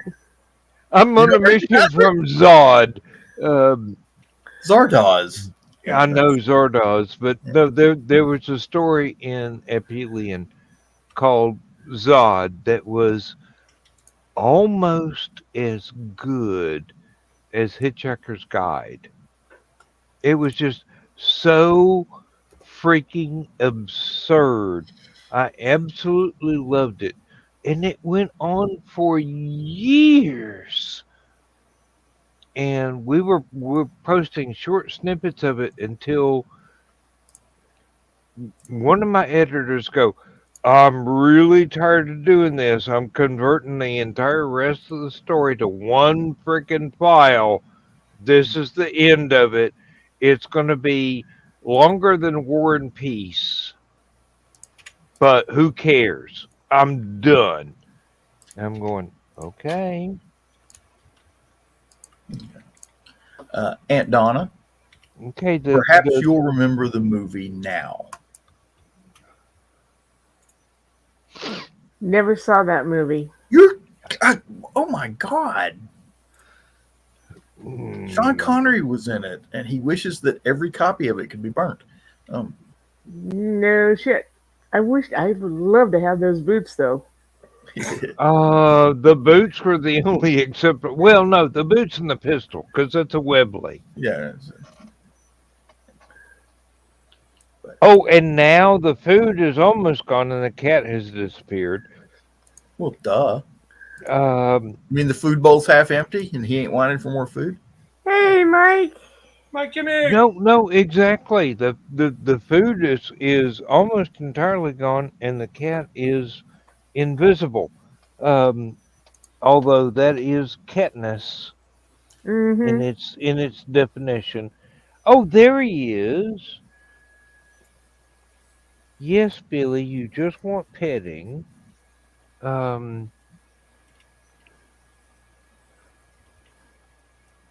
Do you want to eat the rest of that now, or do you want to save it for tomorrow? It's dry food. It's not going to go bad. He's been doing this for a couple of whiles, couple of 3 weeks now, since Stupid O'Clock wasn't on.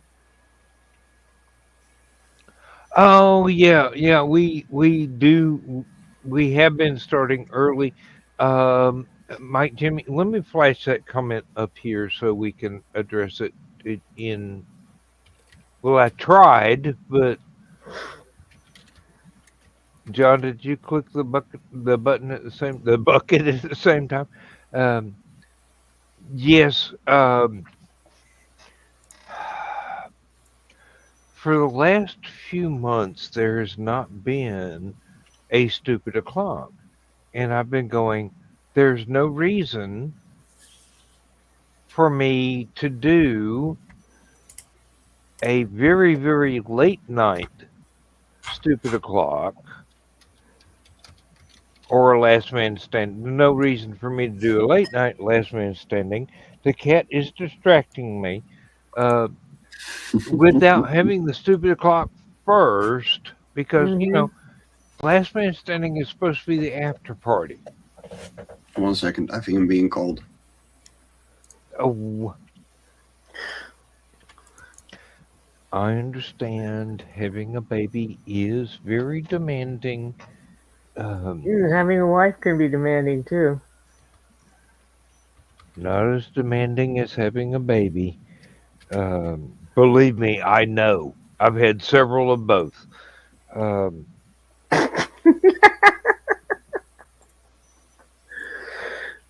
Hey, at least I didn't have to undergo childbirth. Otherwise, I'd have got myself fixed a long time ago. Me too. I saw that movie in high school, came home and told Mom, that ain't happening to me. You're going to have to... Okay. You're going to have to be happy with the grandkids that your boys gave you. The cat has gone outside the room. God, I hope Lindsay can sleep. Ah, Well, nothing going on. The baby was sneezing. in her And we sleep. said Gesundheit. And I heard Oh. Gesundheit as somewhere in there, Mike. Okay. I don't know anything about Dutch, but if that's the No, way you want to play it, no, the Gezondheid has the I noise, so that's probably what I heard. well, how is Life on Korra going? I think you have some really good news for us fans of your work. I do. Give me 1 second while I plug in my headphones. There we go. You guys want to see it? Yes. Of course, you have all the time you want for this. I mean, seriously, So- all you're going to do is drive up my likes. Yesterday morning, I received the last page because the colorist completely overlooked page number 32. Oops. And I was like, Oops. you still have to do something. She was like, I do? Hold on. Really? Yeah. Oh. Oops. Okay, actually, let me switch to Google Chrome for this because then I can share a little easier and I can Okay. actually Certainly, stream to my certainly. own. Take your Yep. time. We're not going anywhere. We might. You might, but Taco Bell doesn't sound good to me right now.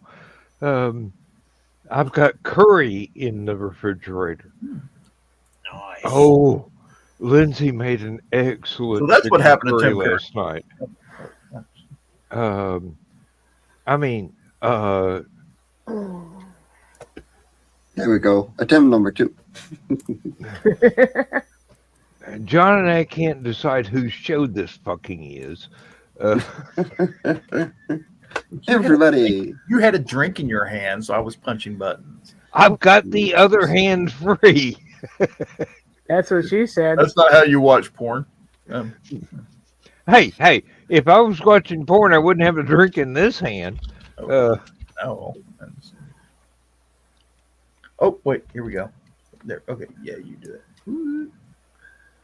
There we go. And I'm going to Oh my stream god. to own audience as well. No, seriously. I'm sorry about leaning up into the camera, folks, but I want to see this artwork. That's beautiful. No, it wasn't completely scrolled to the top. So I'm going to free scroll. And yeah, That it's is done. gorgeous. So there's a couple of coloring mistakes that I can fix from here, and my colorist just looked over or I haven't told her about. And like this little thing here, I already fixed that, in post. But yeah, we're done. Finally, this took way longer than it should have, and that is entirely my own fault. So that's issue 7? That's right. So this is the last one that we crowdfunded. And it's just on the proofread stage where I'm just fixing the last things because it's already been proofread. Coloring took much longer than it was supposed to as well. And so Well, most things take longer than they're supposed to, except for Oshtar. that never takes long enough. Agreed. But, senility does take its toll after a while. No, I finished the pages Good late God, last year. That's gorgeous. Oh yeah, that tree took ages. Let me see if I can zoom in further. And you're going to have to redo this in animation? Oh no, well, maybe. That entirely depends on. There we go. I mean, Good Lord, this is the amount of detail is incredible. I love it. So this is all done in A2 paper, which means that it is 17 by 22, just about. Oh, okay, yeah. So So it's a 2-page spread, or is that vertical? that's vertical. So every Oh single wow, page, it's going to have to be reduced. yeah. So every single page is inked traditionally, like people are used to from me. But because my colorist or my writer was like, yeah, I can do 8 panels in a page. And I'm like, that's cool and all, but I want to be able to actually, let me be slow enough for people to read along.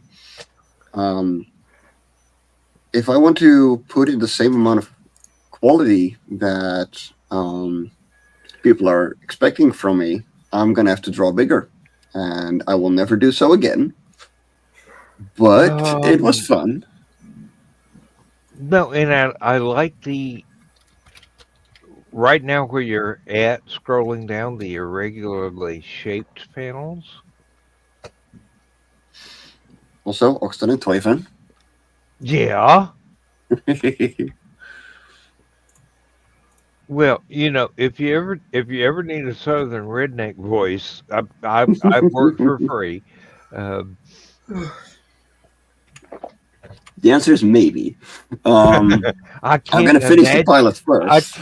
I can't imagine how that would fit in with the script. But Hey, you, wait a minute. If you've ever seen the animated series Romeo or Nomeo and Juliet about the I've heard lawn, about that. okay, Dolly Parton did the voice of one of the gnomes. Okay, which was Oh, that is awesome. hilarious. If you haven't seen that movie, I highly recommend watching it. It's no, and this frame in particular, with Mhm.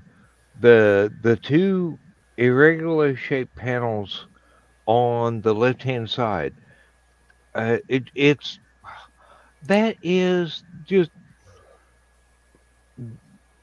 I don't want to say it's pushing barriers because it has been done in classic comic books before, because everything has been.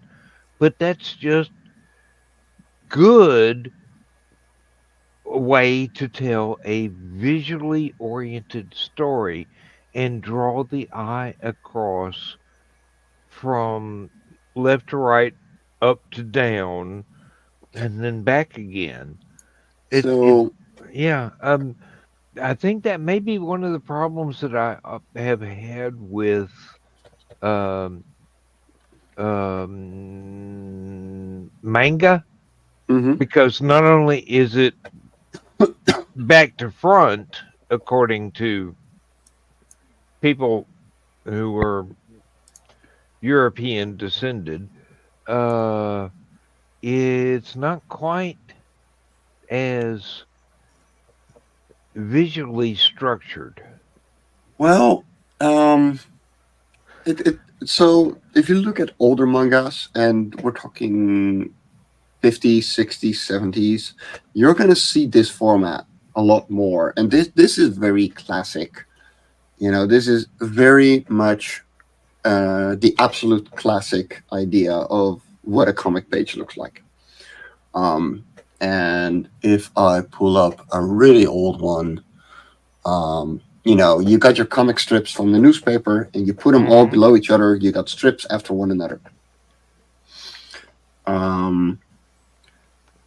This is already deviating from it, only mildly, because I like this style. It's a very easy way to read. But for example, if these 3 panels were flipped around, so these 2 were here, and then the big one over here, this would not work. Your mind would never read the bottom panel if it were here.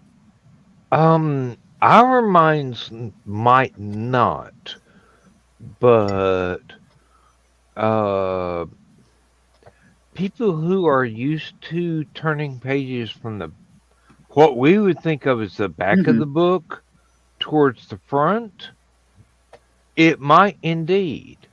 I mean, that's an No, entirely different mindset. No, it's the same kind of reading. So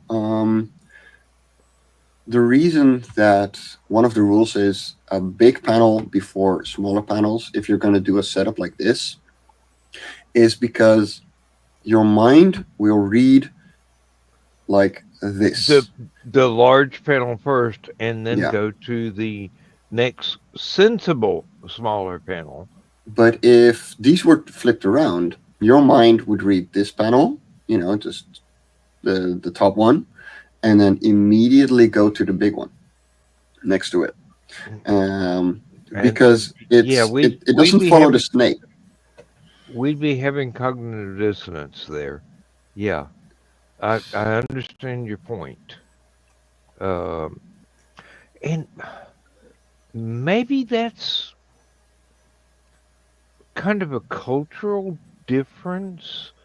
I mean, we read things left to right, but other languages go right to left, and other languages go top to bottom. Oh, yeah.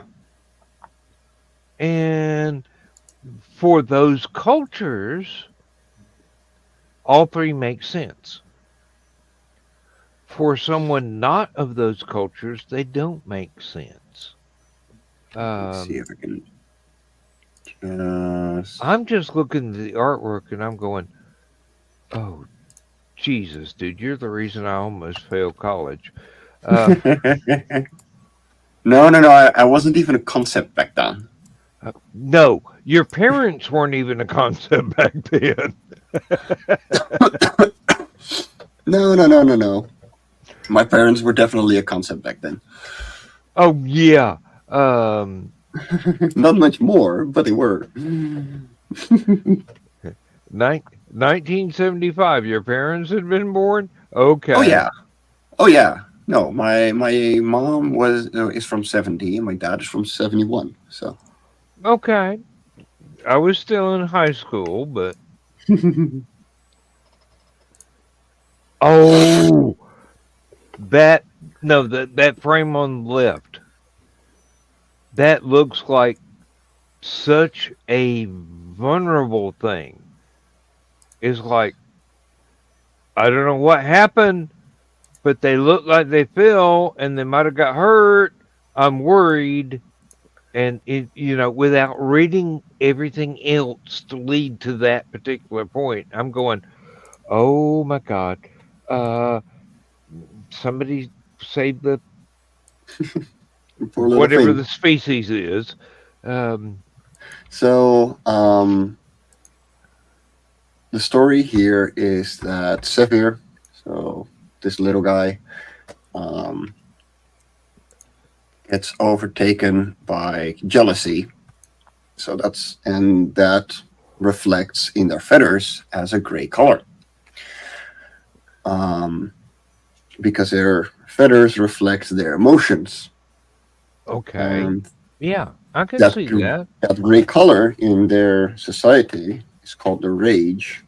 Because, if you're jealous, if you've got bad emotions, you're not going to be yourself. I have designed several alien species, and most of them, the tricky ones, communicate with pheromones rather than words, which makes having a translator for them very essential. But colors are actually quite logical, giving some of the creatures on our planet that use varying colors to communicate with one another. Octopi, for instance. Jeez. Now I sound like I'm really drunk, but I'm not really drunk, but I'm working on it. I plan to be. I plan to be, yeah.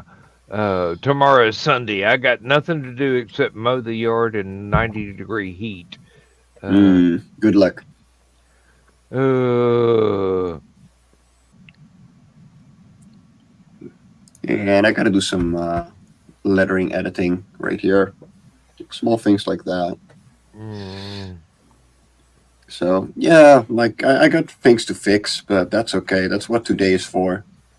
well, that's why you're in control of it. Hmm. You can edit your editors, which is always tricky. It and Donna can back me up on this because your editors usually know better than you, but sometimes they don't know the story as well as you do, and you have to overrule them, which Oh is yeah. not undertaken lightly. No, but like there's lettering here, that this should be centered. This should be bigger. And I think this is too thick as well. So, minor things that aren't going to take much time but need to be fixed. 'Cause, yeah, like this is not done. Having the text Oh yeah, um yeah. Having the text intersect the word balloon. Yeah. yeah. So that's things that I gotta fix, but those are you know, give me up until 12 give me till noon and I'll be fine and it'll be done. But Oh yeah, with the baby in the house. Give me till noon and it'll be done. well, mom is Right. home. Mom is home too. Oh, sometimes it takes both parents to raise a child. Uh, Mhm. I mean, seriously, sometimes it takes a village to raise an idiot, which is where I come from. Um, ah, oh, the artwork is just so beautiful. So yeah, Sephiroth gets more and more gray because more and more emotions taking over, and so he gets exiled. Overcome your bad emotions, because our new leader's you used to be your new leader's best friend. So we're gonna make a compromise, but yeah, you decide on whether you're coming back or not. Yeah, you don't want to wind up as a Warren Zevon song, um, even though he wrote some great ones. Mhm. Uh, he also wrote some very disturbing ones. Uh, I really love Cora itself up in the upper panel. I'm going. Mhm. That is such a brilliant concept right there to have that instead of a standard universe that has uh, a sun in the middle of a solar system. You've got a light source, a energy source right there, visible and almost reachable by the inhabitants. So yeah, because it's a science fiction megastructure. It's made. It's handmade by some kind of alien way back when, and so the name Korra, has all kinds of different names depending on the species. Because that is just a name that got passed on through ages and ages and ages. So the Tusker, Grund with the flying machine called, they call it Kur. Um, the Nuttall call it Kura, and it's all kinds of deviations on Korra, Hmm. which was just a name that this whole thing had. Um, Yeah. and they Uh, don't come up all the time, but yeah. the problem I have with my world building is I've got several alien species on the planet, and they all have their own languages. So it's like Tolkien trying to do Elvish and Dwarvish in uh, humans all at the Mhm. same time, and each language has its own damn rules, and you've got to stick to them, even though it'd be really easy to just make shit up. But I set out with these sets of rules, and I'm going, this is how this language sounds, this is how this language sounds, and this is how the language that most people speak sounds, Mhm. even though those people might be insectoid or avian or aquatic or human looking. And I'm going, JRR, you bastard. Guys, I got to call it a night. Nice seeing you, Jimmy. Yeah. Nice seeing you, Thesis. Nice seeing you, Aunt Donna. And Take nice care, seeing dude. you always, Don. Night, John. John, thank you Good night, very Joe. much for being here. Thank All you. right. I do try, but Hey, That'll- I appreciate everything you do. Always remember that. I gotta go to bed and dream about prepping food, and then I gotta wake up and prep food. See y'all tomorrow, or well, I'll see y'all next time. Yeah. Take care, man. Good night.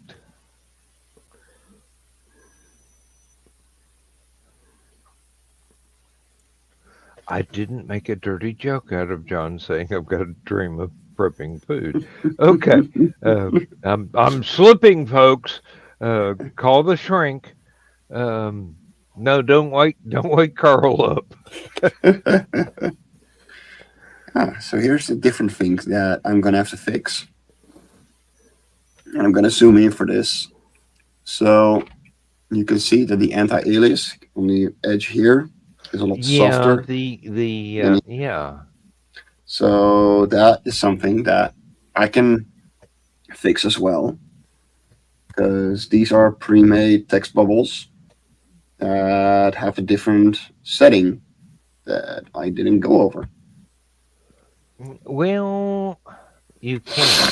That's the beauty of it. You can. Oh, yeah. Same here. The kerning is a little bit weird, but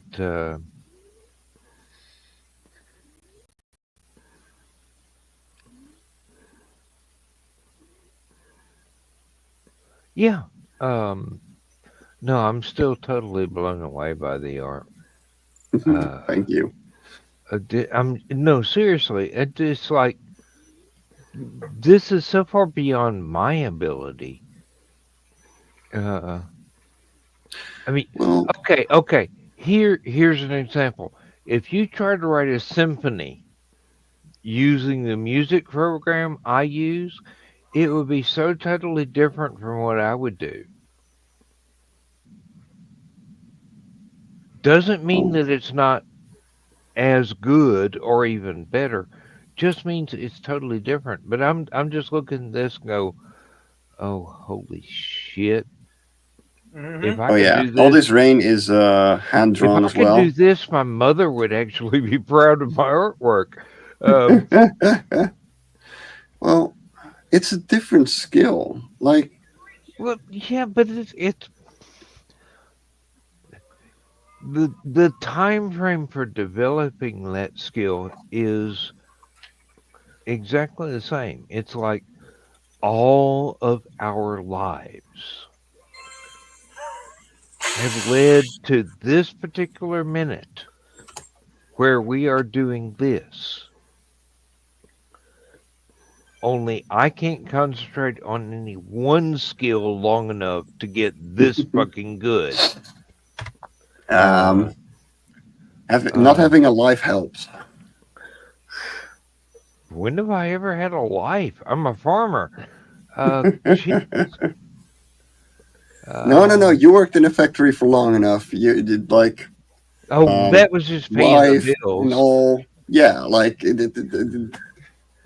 I was single for the longest time. You got time for ages. Oh,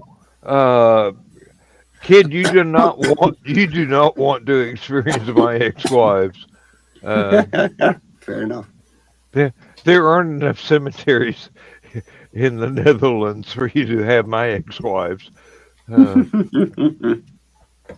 I mean, urns take up a lot of room.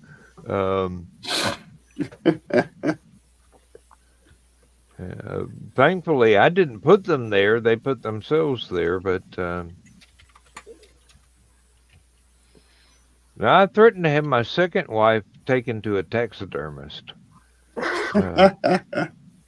I was going to have her stuffed and standing there with a cold beer and an intoxicating inhalable every day when I got home, and at least I wouldn't have to listen to her nag me anymore.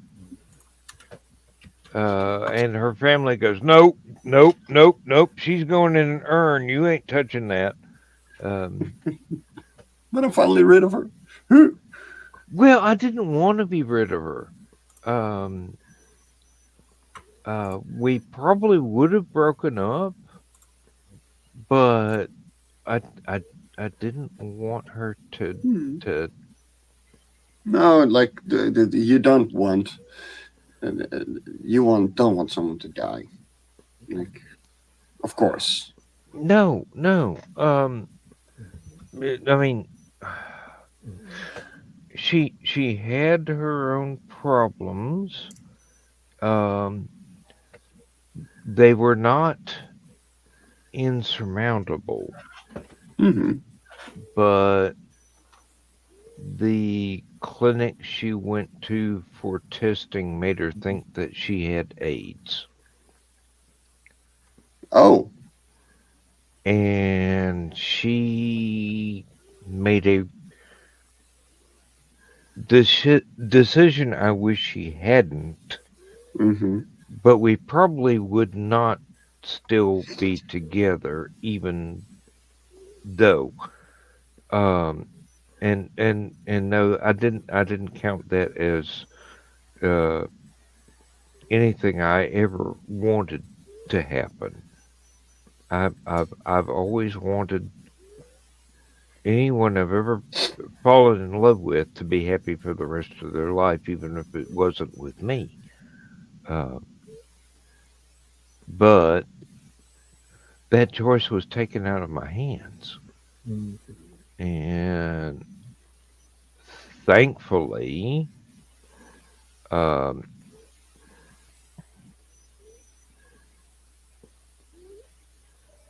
I was able to prove that I didn't have anything to do with it. But I mean, still, it's traumatic as all get out. Lindsay still wants me to go put flowers on her grave, and I'm willing, but I don't want to cry in front of Lindsay because I don't want to hurt Lindsay's feelings because she is now my everything. So, you know, it's complicated, it's messy, and I mean, seriously, if I knew where my first wife was buried, I would drink an entire quart of whiskey and then go piss on her grave. Gladly, in public, on the security camera. My second wife, I'm going, you shouldn't have done this. They just wanted my insurance money for another checkup. That's all. You didn't have the disease. There was nothing wrong with you. You got hooked on some heavy duty stuff that I was going to toss you out of the house for being hooked on, but no. Yeah, exactly. This was not the answer that you needed to have. And sorry, folks, that's kind of more personal than most people ever get towards me, but I'm not ashamed to talk about it. It's part of healing to be able to say these things. Uh, I've got fans that think that I will flirt with anything in skirts. And I'm going, well, I draw my line at the guys wearing kilts, okay? Um, No, you don't. Yeah. yes, I do. Uh, they got hairy legs, Yeah. and they carry knives. Um, Fair. So do some of the girls. Yeah. Mm.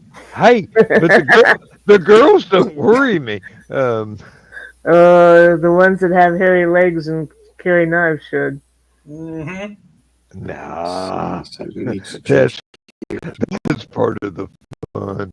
Uh, learning how not to cross the lines. It's like coloring. Once you know where the lines are, you don't mess up. It's just learning where the lines are. Um, hmm. No, and Mike Jimmy, the way that you actually do the live streams about your art and how you color things for the animated, it's inspiring because it's like you're going, okay, this is going to be really tiny in an actual frame, But here I but am. I'm going to blow this up the size of a freaking billboard and get it right whether it kills me. Um, yeah, that's a kind of attention to detail I really admire. Well, I came into comics and animation as a background concept artist. Like, if we go to my really old work, let me see. Where's printable? Here we go. Oh, like this is what I used to do. Oh yeah, this piece is sold, by the way. Someone actually sold this one. Bought this one. Well, without trying to sound insulting, that actually looks a lot like some of the things that I used to do back when I was in my 20s. No. That's No, I mean that's seriously, that's incredible that we could approach the same subject matter with the same eye for detail. there we go. So yeah, this was Oh colored as yeah. well. Just a colored pencil. But yeah, just stuff like this. This is what I do. Oh yeah. Yeah. Here we go, properly zoomed in. Grandma versus giant squirrel. We called her Pumpkin. Now imagine trying to do that before computers were invented. Oh, this is all traditional. Yeah, that's what I mean. Uh, you got a 2 by 3 foot canvas or um, 11 by 24 piece of paper, Yeah.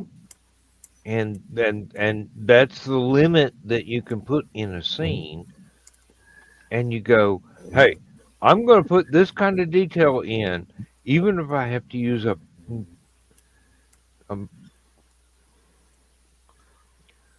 not a microscope, a magnifying glass to be able to see where to put the damn pen. And I used to work in pointillism, so Yeah. it was almost exactly the way that comic books were printed. So yeah, um, if you wanted something dark, you had to put a lot of dots in there. If you wanted it light, you didn't put that many dots. Essentially. My college art teachers just looked at me and go, Where the fuck did you get off a spaceship?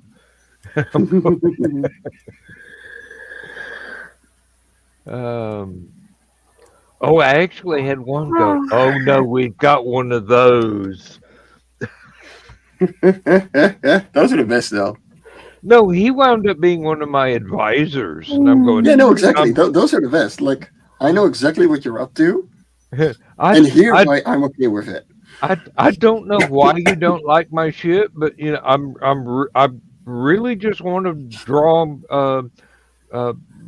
science fiction paperback covers, Yeah. and get paid for doing book covers, and here I am writing the damn things instead. That's not a fucking shortcut, people. What happened here? I have no idea what happened here. That would be like Thesis deciding to do a manga of one of his stories and hand drawing every single frame on vellum and having somebody photograph each individual page. That sounds like a plan. Not a fun one, but it sounds like a plan. Hey, Thesis could do it. He really could. He'd be really annoyed by the time he got through with the damn book, but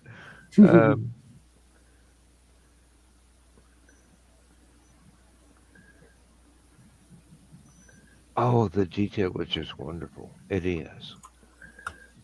Yeah, I love this page. This was my color is sanded in with a white background, and especially here, I was like, let's actually make it black because it's a whatchamacallit, flashback. Yeah. And just lighten up this piece. Man, I really like how this turned out. You got overruled, didn't you? And it turned out better than you thought it would be. Yeah, usually. I let my colors do their thing. Like, I completely let her do whatever she does because she does it best. If someone knows how to do it better, you let them do it. Yeah. That's why I wind up buying stuff rather than building stuff myself. Sometimes, not always. If I wanted to, there wouldn't be a piece of furniture in my house that I didn't construct. But I'm a lazy bastard. So I buy stuff from stores. Yeah, there's mostly lettering that I gotta fix and a couple of coloring mistakes here and there. It looks beautiful. It does. It's absolutely gorgeous. Oh, I love that underwater scene, especially with the not quite jagged edges on the seaweed. That's so real. Yeah, so that is actually just something I did from Love and Korra 4. Let me see. Inner Talents. Which I have right over there in hardback. Let's see. Here we go. So just a whole bunch of this. Yeah. It doesn't always have to be highly detailed. Sometimes it just can be its own thing. Well, there are times when the suggestion of a detail puts more in the reader's mind than actually fine-tuning that detail. And it works with words as well as pictures. So let me put these side by side. There we go. So sadly, I don't have the inks on me. Okay, I can see it. I can see it. There we go. Just like that. So here I was still doing pretty much one-on-one what I sketch, much more. Yeah. Oh. much more so than I do now. I'm a lot looser when it comes to my sketching. Yeah, But but like, when you fine tune stuff, you get right down to the details you actually want there. oh yeah, like, especially in uh, Sketches are just something to aid your memory while you're working on the full scale version. I guess I don't know if I said that right, but I think you probably understand what I'm getting at. Uh, yeah, no, I do. Let's see. Oh, And guys. here we were half done. There we go.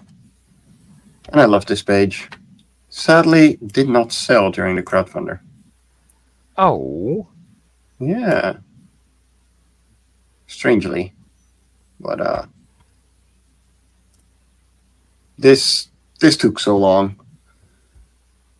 and then we got the end result right here.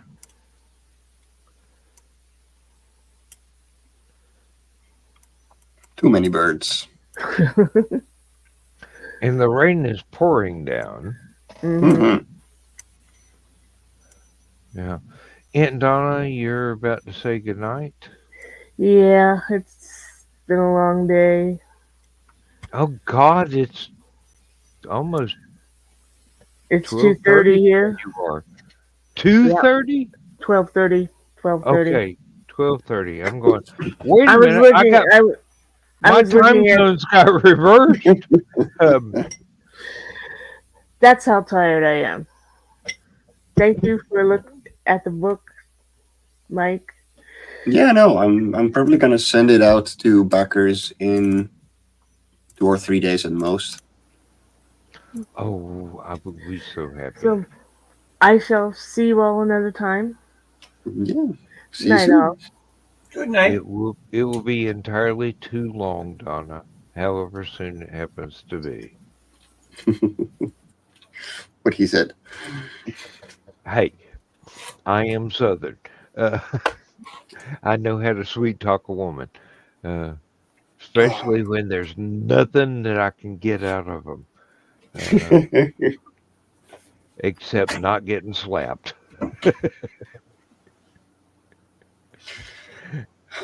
Yeah. Hey, that's motivation enough. Oh, for sure. There is a baby awake, and mommy is absolutely playing around with her because I'm hearing all kinds of little beeps and then all kinds of little mumblings from the bedroom going on. Oh, and you're missing some of the best moments of having a baby. Every time they're awake and not annoying the piss out of you. And it really happens for Aurora. Like, honestly, she is a very easygoing baby. Yeah, so she was with my parents yesterday during the day and the night before because Luz was very sick. And I was like, just go and sick it out, you know? Aurora can go to my parents. I got to work. I hope Liz is better now. Yeah, no, she's doing way better already. Oh, good.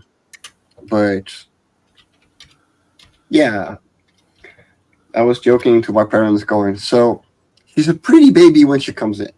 You know, she's a very beautiful baby when it comes to babies. And literally everybody says so. But when she walks out again, she's a fun baby too. That's just like, what a sweet baby. That is the point where you go, I think my baby is ugly. What a sweet child. You know? I wouldn't have told that one, brother. No. I know. That's why you say, what a sweet baby. You can't call them pretty. I have known a few that I was not assisting in raising, and I'm going, You sure you don't want me to fill the bathtub? No. You go, it's never too late for abortion. Yeah, well, they're 45. I know it's not Never too late, late. but there are laws. Oh,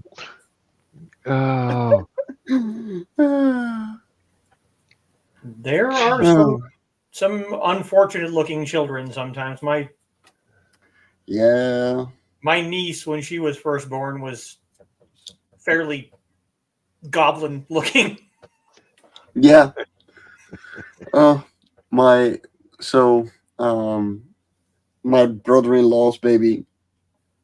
My brother-in-law was to my wife going, why does everybody keep calling Anouk sweet and fun? And and Luz was like, well, because you got a goblin. And he was like, is it that bad? So like, yeah. She'll grow out of it, but yes. They already got the fangs and the pointed ears. No, Aurora definitely has the ears for me as well. Hey, put some headphones on her. Nobody will notice. Exactly. God, I sometimes wonder how my parents allowed me to live in the 50s. I was probably the world's greatest pain in the ass, especially once I learned how to walk, because I was into everything. Well, that's the thing. Like, that is a good thing. Like, it's the same for Aurora. She loves everything. She's interested in everything. Why is, like, that's never a bad thing, speaking of. Yeah, but by the time I was 3, my dad was working in Oak Ridge. I shouldn't be playing with radioactive materials. I got her. Hello, little girl. Oh my God, she's gorgeous. Exactly. She's a pretty baby. Yeah. You're my pretty baby. Mm-hmm. I hope you're allowed to own a shotgun. You're going to need one when she's about 12 onward. The boys are going to swarm around your house like flies. So technically, yes, I'm allowed to have a shotgun. Gonna take literally 12 years to get it. Okay, start now. There's more entertaining ways to keep people away. Hey, you can just be yourself. Death of 1,000 Cuts is not that entertaining. It's just fun. It's entertaining too. Doing it, just not the person. Yes. Too. Exactly. What's mommy doing? Thesis and I do know a little bit of common mythology. Shouldn't we not be asleep or something? Shouldn't you guys be asleep? The answer is yes. No. But they're drinking. Asleep? We're Americans. We don't sleep. Hold on. Let me take you guys off of... There we go. And...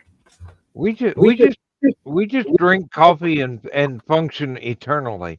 Or wait a minute, no, I said that wrong. Infernally. Yeah, you've also got some sticks that keep your eyes open, or? Oh no! When my eyes want to close, the only thing that is visible on my channel when I'm sleeping is my bald spot up here. And then people have to message somebody else to go turn off my show because I went to sleep again. I don't care. I'm retired. I have nothing better to do with my time than enjoy being in the presence of my friends and people I consider to be family. And that includes that includes Mike and Aurora and you too, Luz, and Yeah.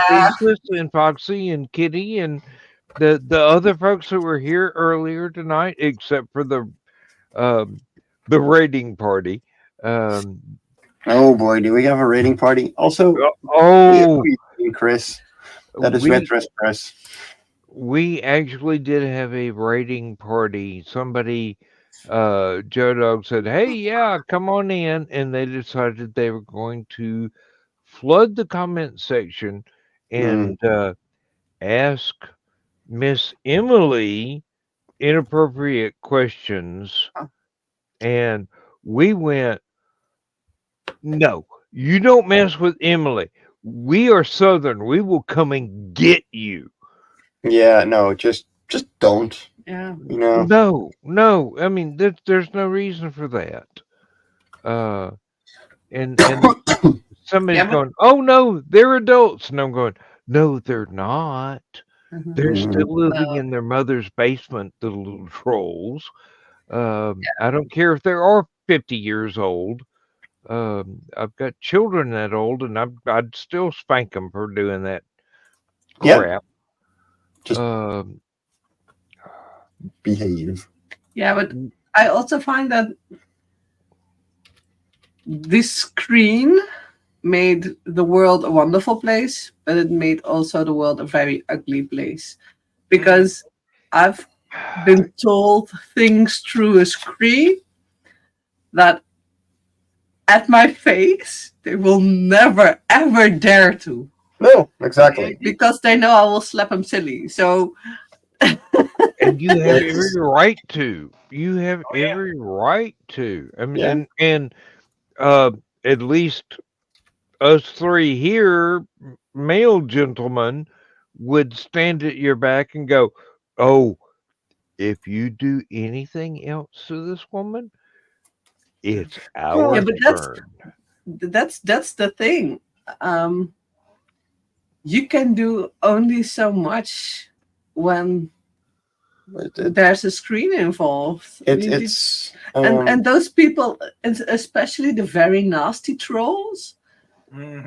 Well, they care two shits. That they really do not care, and they insult so many people. It's just. Thesis, am I right? We call them keyboard warriors.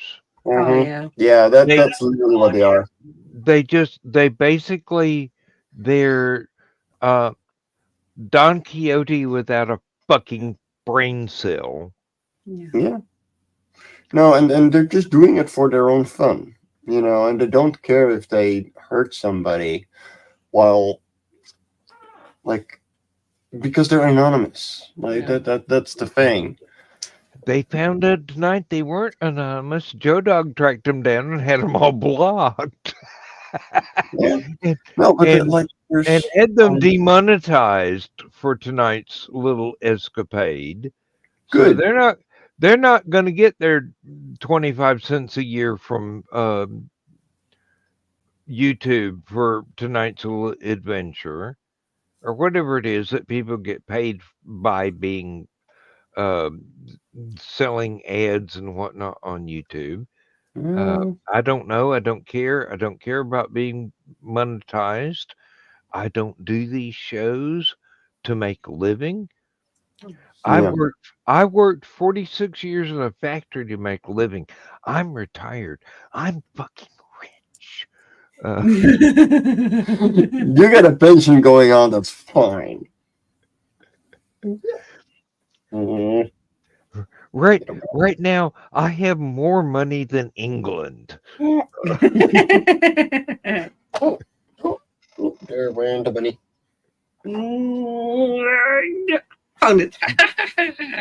Mostly because I only have one member of the royal family here, and that's my wife, and she's distantly related to somebody who is a royal family's babysitter. But you know, you wouldn't know. That sounds like a very complicated job. That's a job I would not want to do. No, thank you. My wife is very, very posh, but very, very down to earth at the same time. Yeah. And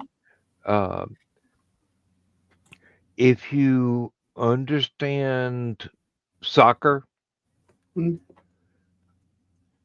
her team is Portsmouth, UK. Okay. Yeah. Hooligans out the airlock. I mean, seriously, these guys are famous for being just. And she was their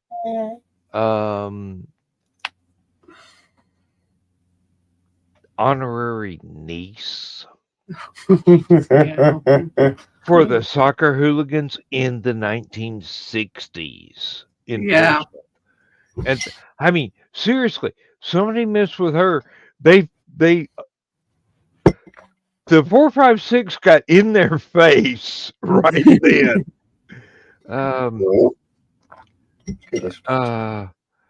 But no, and here I am. I'm going.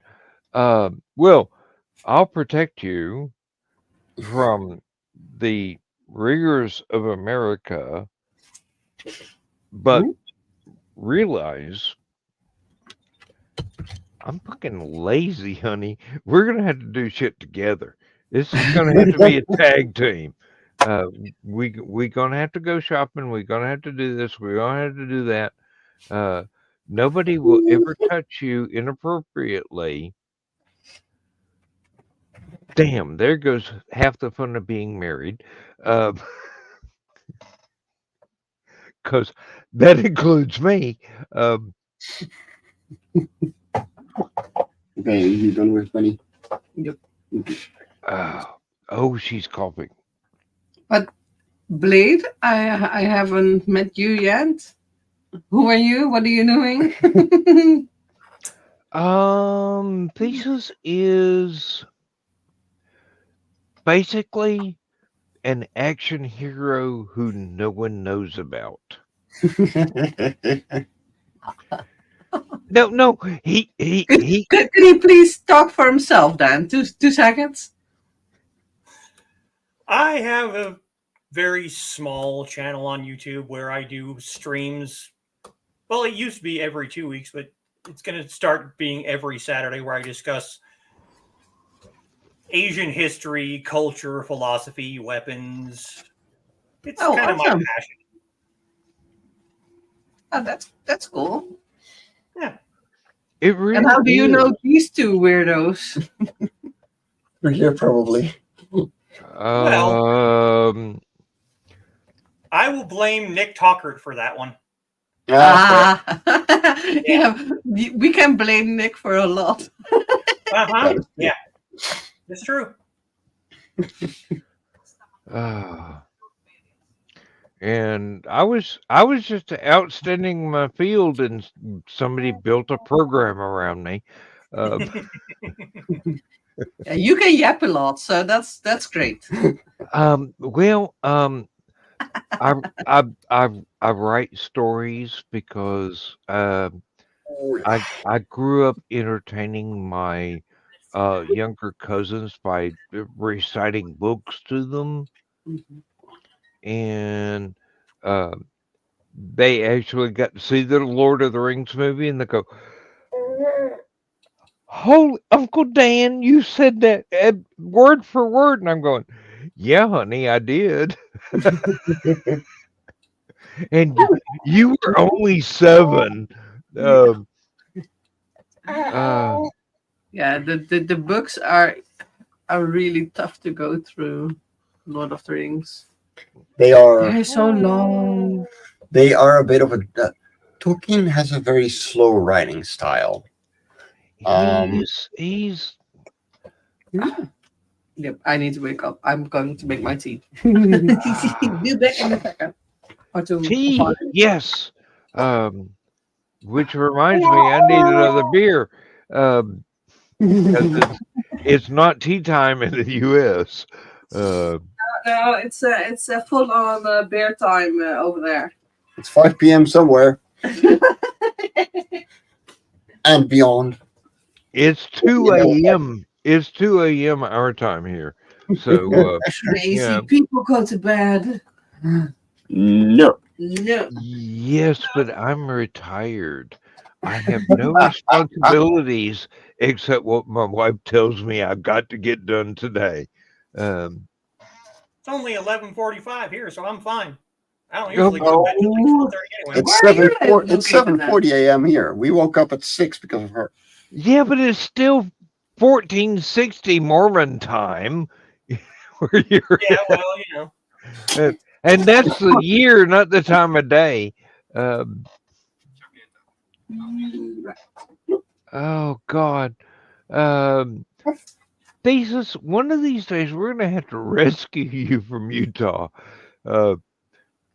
I'm building a flying saucer. Give me time. Come on, pick us up then. Yeah, no kidding. If you're still building it, I mean, Well, I've got the It's blueprints. kind of small to be able to stand with more than one person.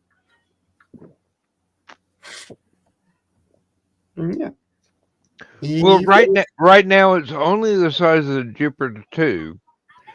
So it's like 40 feet wide, but it holds an aircraft carrier's worth of gear. Oh, Aurora. Don't. No, Aurora.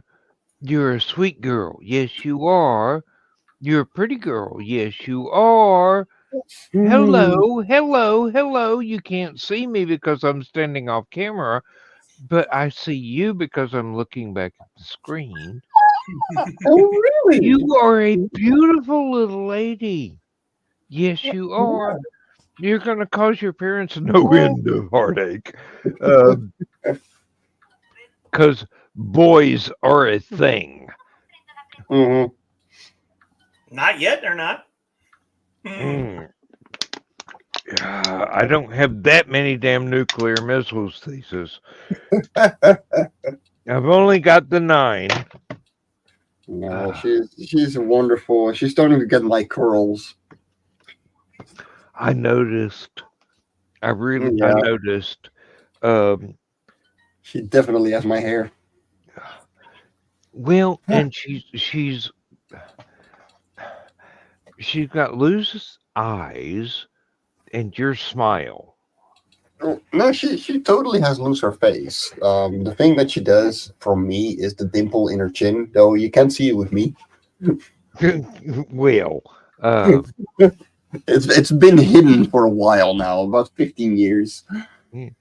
Well, you are Asgardian. I mean, seriously.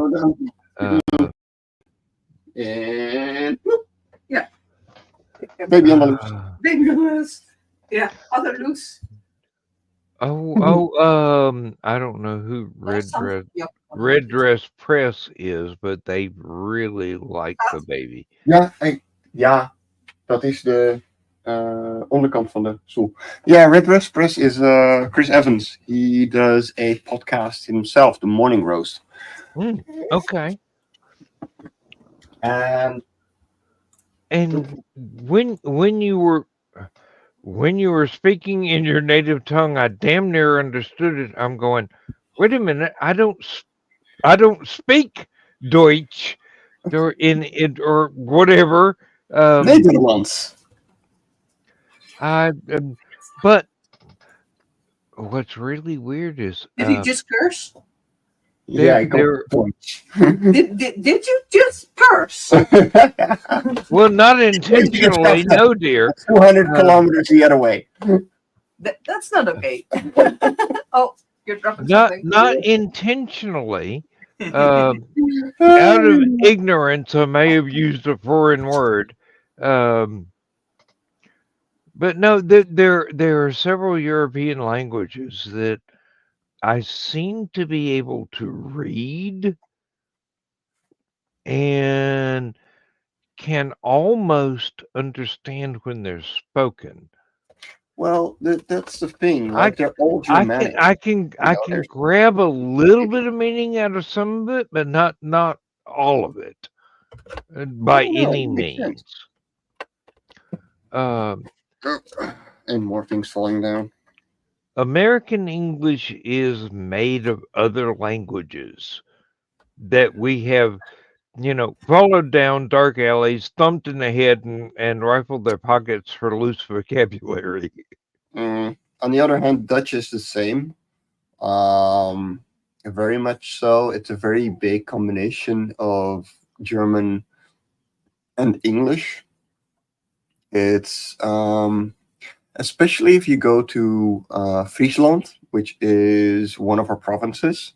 They actually have Fries, which is a language on its own, and Old English and Fries can perfectly understand one another. There's actually a video on YouTube where someone is talking Old English to a Frisian, and they're just talking like it's straight up the same language. Mike, Jimmy, hang on, slow down for my foreign ears. Did you say Frisian? Yeah. Okay. I thought I caught that word. Yeah. I do understand it, the word, not the language, and I'm going, oh, okay. I'm not writing a Marinibrium story, but I'm hearing another language in my head. Here we go. Can you share my screen? You can. No, it's historical. It's stuff that I learned about in art school, actually. Yeah. So we have a very so here we go. This is Friesland. I live here. Wait a minute. Zoom in a little bit on North Holland. No, So where you live. So Amsterdam is here. I'm sorry, I'm leaning in towards the camera so well, but it's Hold on, why can't I just? No, I'm extremely nearsighted, so it doesn't matter how far you zoom in. I have to zoom in further. So here's Amsterdam. Then there is Zandam, which is part of the city that I'm in. And then all the way over here is Krommenie, and that's where I live. All right. I'm here. Highways and canals and everything. I love it. Oh yeah. I am entirely too enamored of British canal boats. So I have learned a lot about the canal system in England and Ireland and Scotland. And apparently there are other canal networks in continental Europe. Oh yeah. Are even more impressive. But okay. You got that flashed up. Okay. Scroll just a hair to your left on England. To the south. And my wife is from Portsmouth, which is right in there, just above the little island that you can see. Here we go. Here we are. Yeah, right in there. Portsmouth, South Sea, Cosham. Yeah, that's where my wife is from. Cool. Oh, that has to be a gorgeous place. It's beautiful. It's full of buildings older than my entire country. To be fair, England is known for that. Well, yeah, so is all of Europe. Yeah, I was trying to say like Amsterdam is too. Yeah, but I think even Cromanie has a groenhuisje that is older than. No, because they're all wood. The oldest they're going to be is like 200 years. That country ain't that old. More than The 200. Yeah. No, the thing is, like, we're all built on turf. With wood. So, with wood, yeah. like it rots away. Like, so Zandam, the place that I grew up in, has the one of the oldest cookie factories in the world, Brigade. And there are a lot of older houses that used to house the workers. You know, they're ragtag, built together, like they're wood and they're a little bit of brick, and as cheap as possible. They were supposed to be taken down in the 70s. They have been standing for another 50 years now. Literally every single one of them has fallen, like nearly fallen over, to the point where they are no longer safe to live in. It's really bad. I do believe the oldest European buildings in the U.S. are from the 1700s then. Yeah. 1400s. Yeah. And they were built by the Spanish, and they're made out of seashells and coral. Hmm. And they are cannon proof. I'm not surprised. They're going to be warm in the winter and cold in the summer too. Well, basically, they were built as military forts by the Spanish settlers that pissed off the Native Americans and got slaughtered. But you know, that's the U.S. way. Piss off the Native Americans, you're going to have a fight on your hand. But did you But, the Portuguese first? Portuguese, Spanish, then the French, then the Dutch. English, and the Dutch. But the Yeah, English because were- New York was New Amsterdam sometime. yes, exactly. Yes, indeed. And you bought it from some Native Americans for basically three strings of beads and a promise. Yeah, and the And we English profited. and the English bought it from us for the place that is now called Suriname. That's the country in the South Americas. Yes. Now, my wife was actually born in Venezuela, in South America. Her parents are English. Her father worked for Shell Oil Company as an accountant, and he was assigned to go to South America before my wife and her next oldest brother were born. So the two of them are actually Venezuelan as well as British, and my wife is Venezuelan, British, and American because she came over here decades ago and got citizenship. Yeah, okay. Are you wanting to dance, Aurora? Yeah, Are she's you standing wanting up to dance? here. Yes. A lot of ladies like the sound of my voice. I'm sorry. This is okay. Yeah. It's okay. You're so pretty. I love your eyes. I really do. I mean, they're shining at me right now.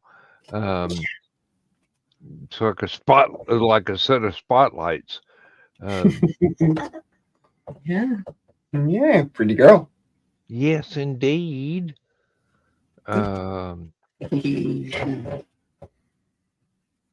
Reaching for everything. Of course, it's a baby. Everything that is in reach will be reached out. Daddy got my favorite toy? No. Daddy got camera. There is no favorite toy, so No favorite toy yet? No, she will sleep with a little Blanket? but that's about it. And those rotate, so it's not one favorite. It's just as long as it's made from the same fabric, we're fine. Yeah, she sleeps with it. So no favorite toy.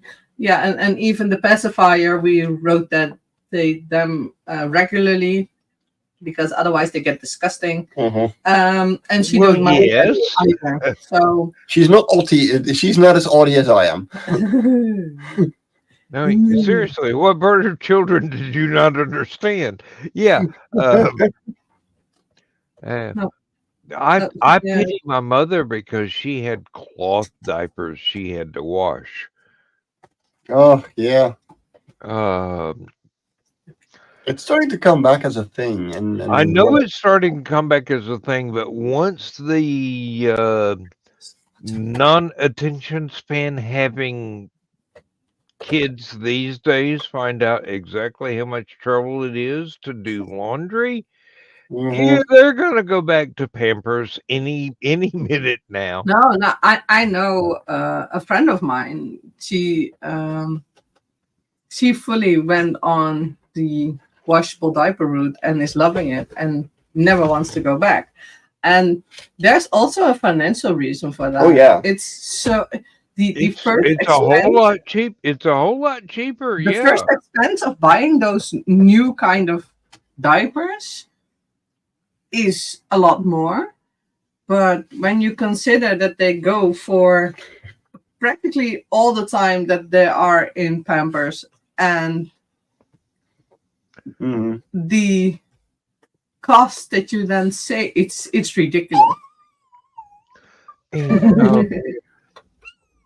Before I forget to say, Luce, thank you for coming on camera because we all love Mike Jimmy and we have loved you from afar even though we never saw you.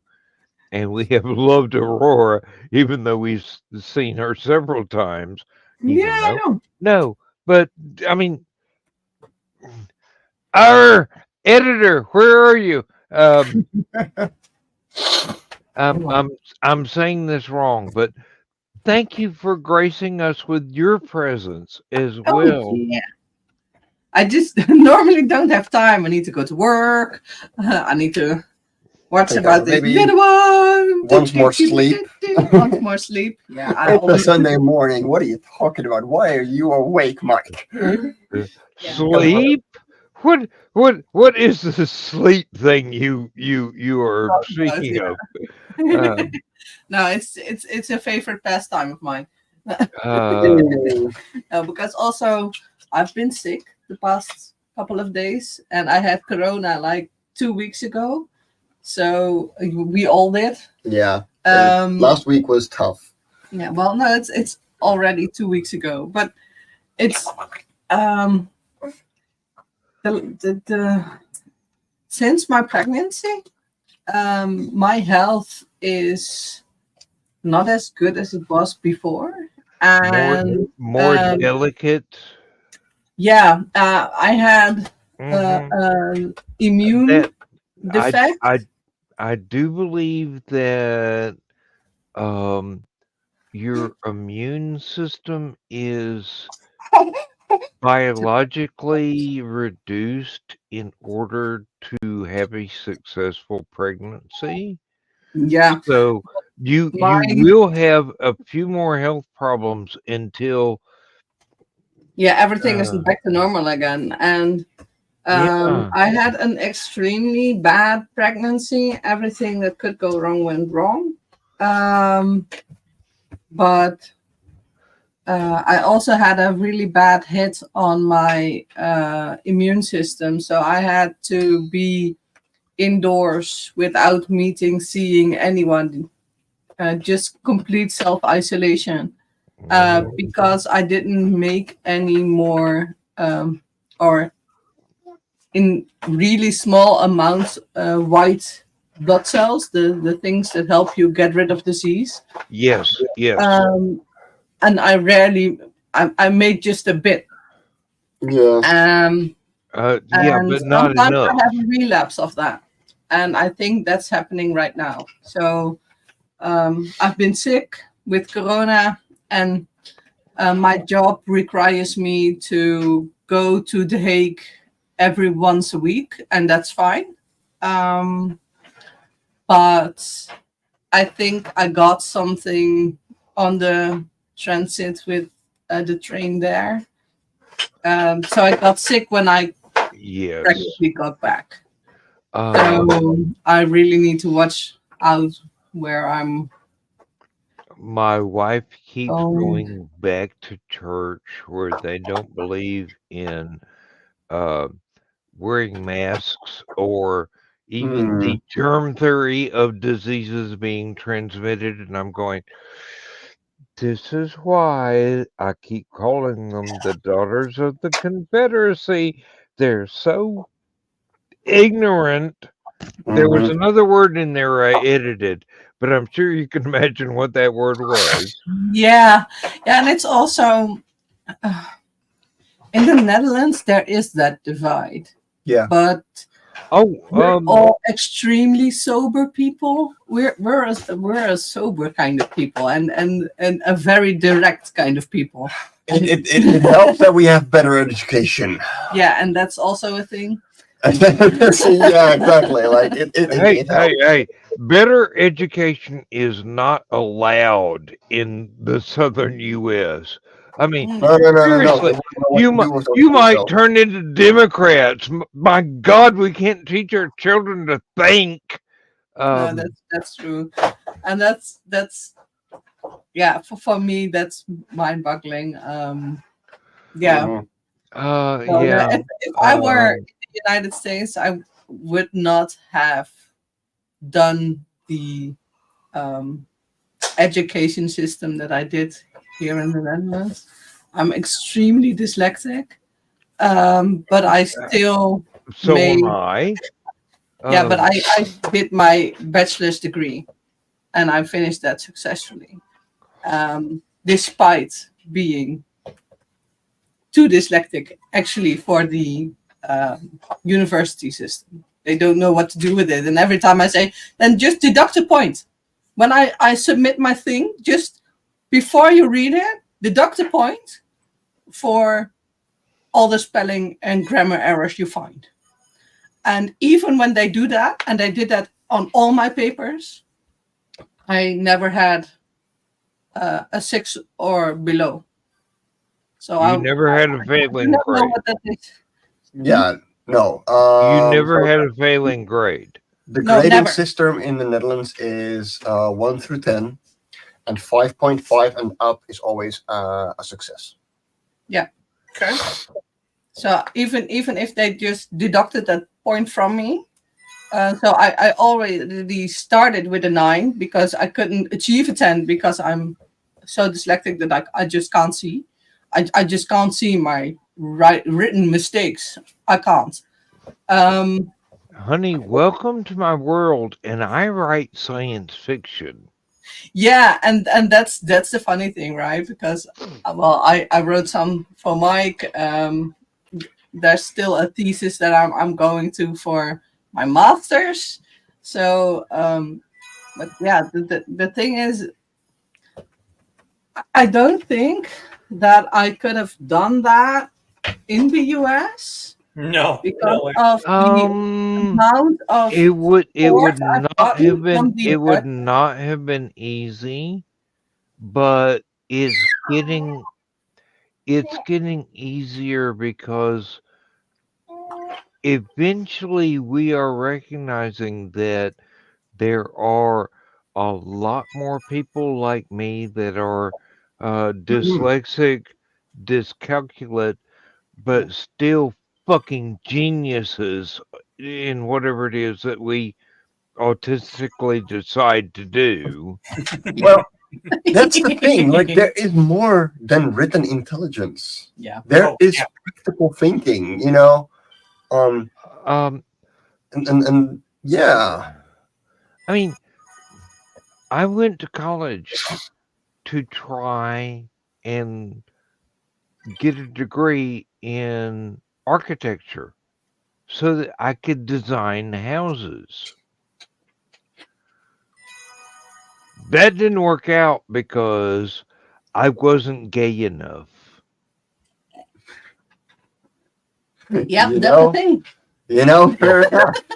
I mean, seriously, my teachers told me I wasn't gay enough to make it to get a job in their industry. And I'm going, I didn't realize that was a requirement. Yeah. I guess I'll just kind of continue being a farmer then. But No, no. and it was I went through lots of different things that I'm fairly decent at. I compose music and I'm good at that. I won't say I'm fairly good at that. I will say I'm really good at that. Sure. I write stories that entertain people. I'm really good at that. But I'm fairly talented at drawing blueprints for things and building them from my hand-drawn blueprints. That's the leftover from my my architecture adventure in college. Uh, when I first walked into the art school and I had something on display, the guy that was my advisor looked at the display they did for me and they go, "Oh, fuck, we've got one of those." And it was it was a sculpture of a scene from Star Wars. Of course. I mean, seriously, the Death Star trench scene. I did that in plaster of Paris and sculpted everything in. And he goes, "Oh, we got Christ. one of those." Now, my lifelong dream before I actually even became a teenager was to be a cover artist for science fiction novels. Yeah, that's a hard job. Oh, not for my family. My mother has been an artist since she was a teenager herself, and And she's now let me rephrase that. The making of a cover is challenging but doable. But the connections you need to make a yes. full-time income out of making covers, that is the hard part. Because Mike can You are draw entirely tremendous. correct. Yes. He You doesn't can have be connections to do one that. of the greatest artists in the world, but you cannot understand what is necessary for a paperback book cover. Yep. Witness the 1960s when everything was abstract bullshit. Oh no, I find those so funny. Yes, I do too. They've got absolutely no relationship to the story. No, They're just out there. somebody trying to be Jackson Pollock, and some editor goes, "Oh yeah, we want these Yeah. blobs to be what represents this book." Yeah, because and we're going to in sell English, 1,000,000 copies. And, yeah, in English, you've got the saying, "Don't judge a book by its cover." I'm opposed to that. You absolutely judge a book by its You cover. absolutely will judge a book by its cover. But if you do that with the 1960s fantasy, you won't get there. no, in the 1960s, it's don't judge a cover by its book. Yeah. No, You because got you got all kinds of classic works that had horrible covers. Yeah. It didn't matter if you were a billion-selling copy author. You had horrible covers. Yeah, but then again, they are, especially when they're established, it doesn't matter what kind of cover it is. If the name is good and the title is good and everybody's already buying them, then you can slap shit on that cover. They One wouldn't of- care because it's about the author or the title or whatever. If they are selling, they are selling, and then the cover doesn't matter anymore. I've spent about 4 hours today talking with Larry Niven. I don't If know you- what that is. Look up Ringworld sometime. Okay. He's also written a couple of episodes of Land of the Lost, 3 episodes of Land of the Lost, an episode of the new Outer Limits, I do believe it was, or it might have been New Twilight Zone, but I think it was New Outer Limits. He is a fantastic writer. He's about the same age as my mom and still going. Yeah, but that's also like John Celestri. Oh, I love that guy. Just keep going. And You you know, just keep going. you've been doing it for so long. You might as well not quit anymore. Yeah, I haven't met him yet, but I go to conventions. I meet He's a lot of people. wonderful. I mean, He's such a nice person. Eric Flint, I have learned a lot from sitting in a panel listening to Eric Flint say, "Okay, here's what you do."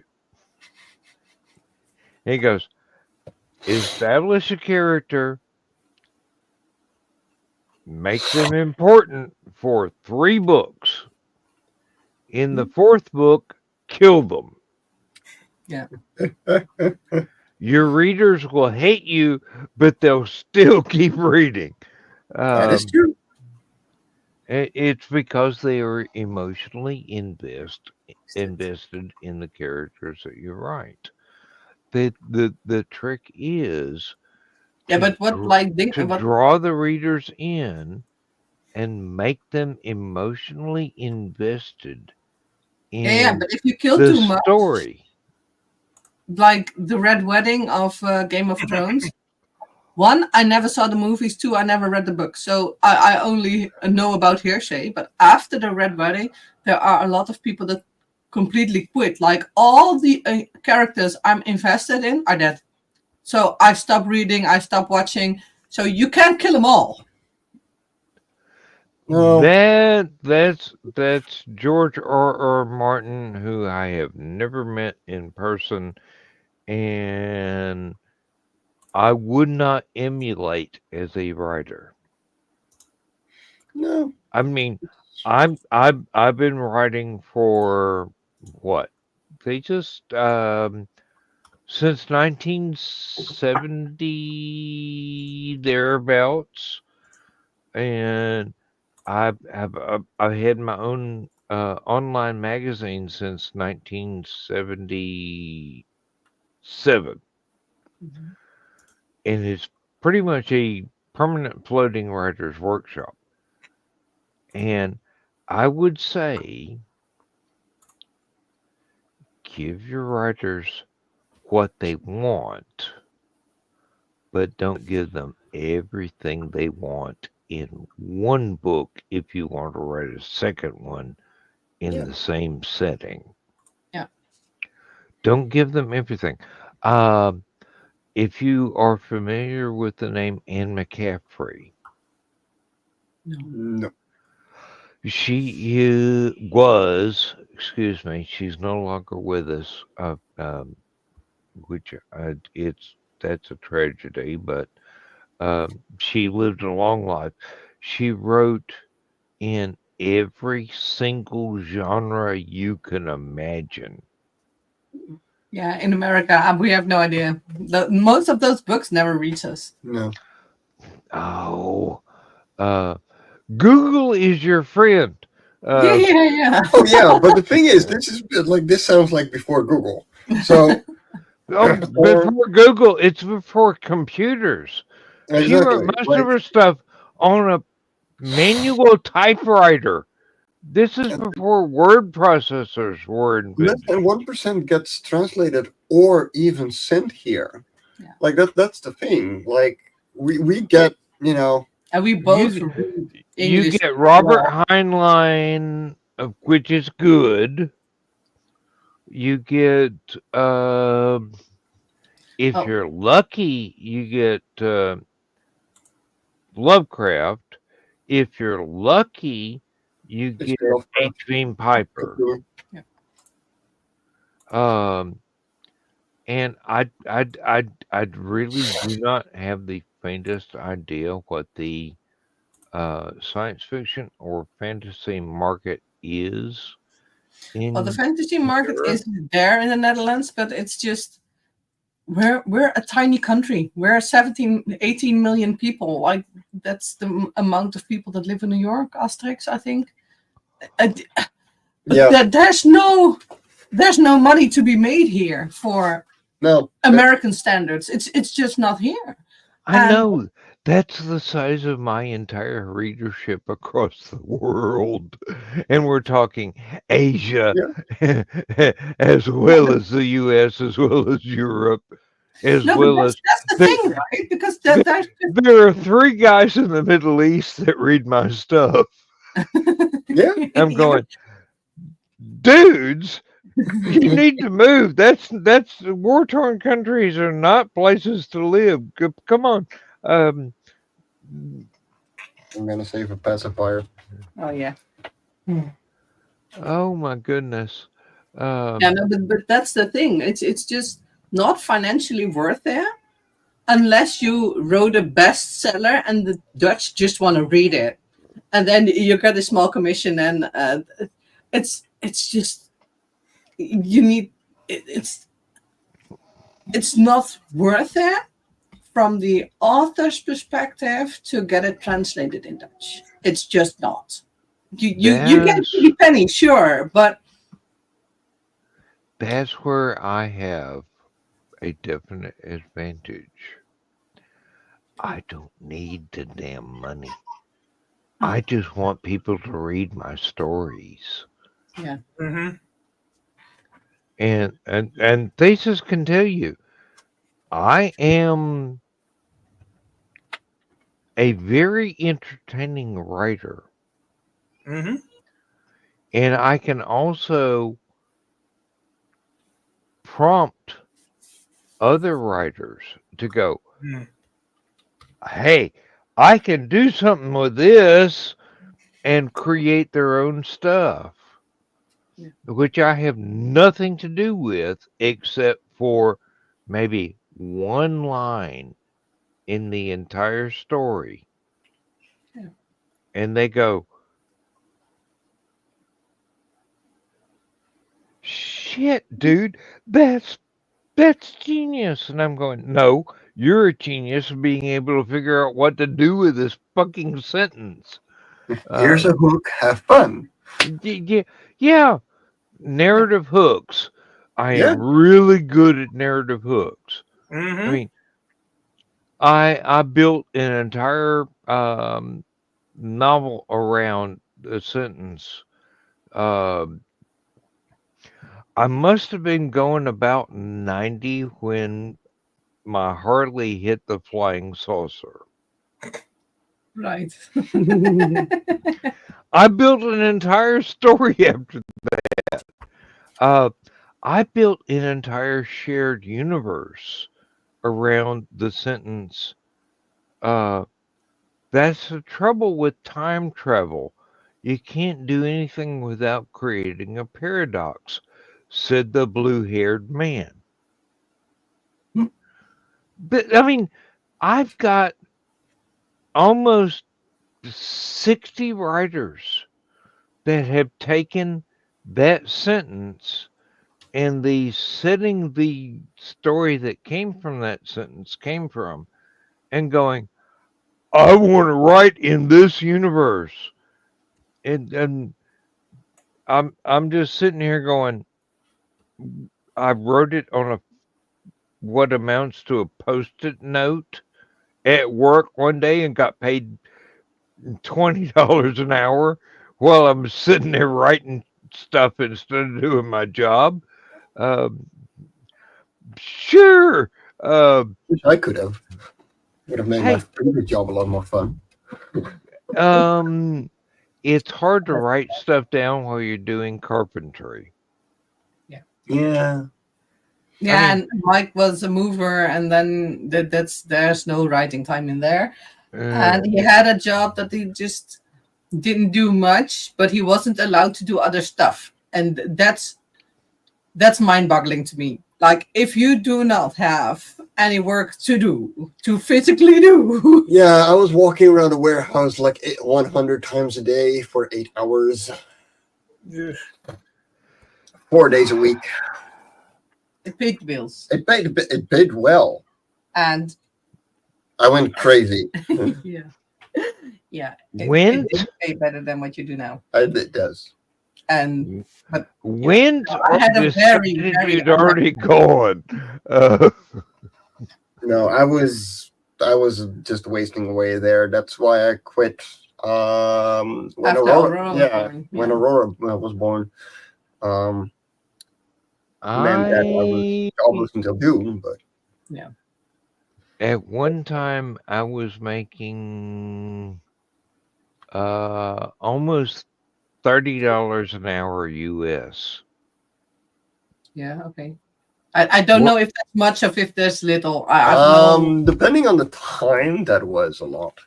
Yeah. I don't know. 48 hours a week. Let's say I was bringing home almost $1,000 a week Yeah. before taxes. Yeah, okay. My wife was happy. Mhm. I mean, That's an American dream levels of money. that's more than American Dream levels of money. That's you're a union member levels of money. Yeah. Yep. AFL-CIO MIFIA. Yeah, they got about $12 a week out of my my check for union dues. That's all right. Still worth it. protected us. They protected us from the French company that owned the factory. Hmm.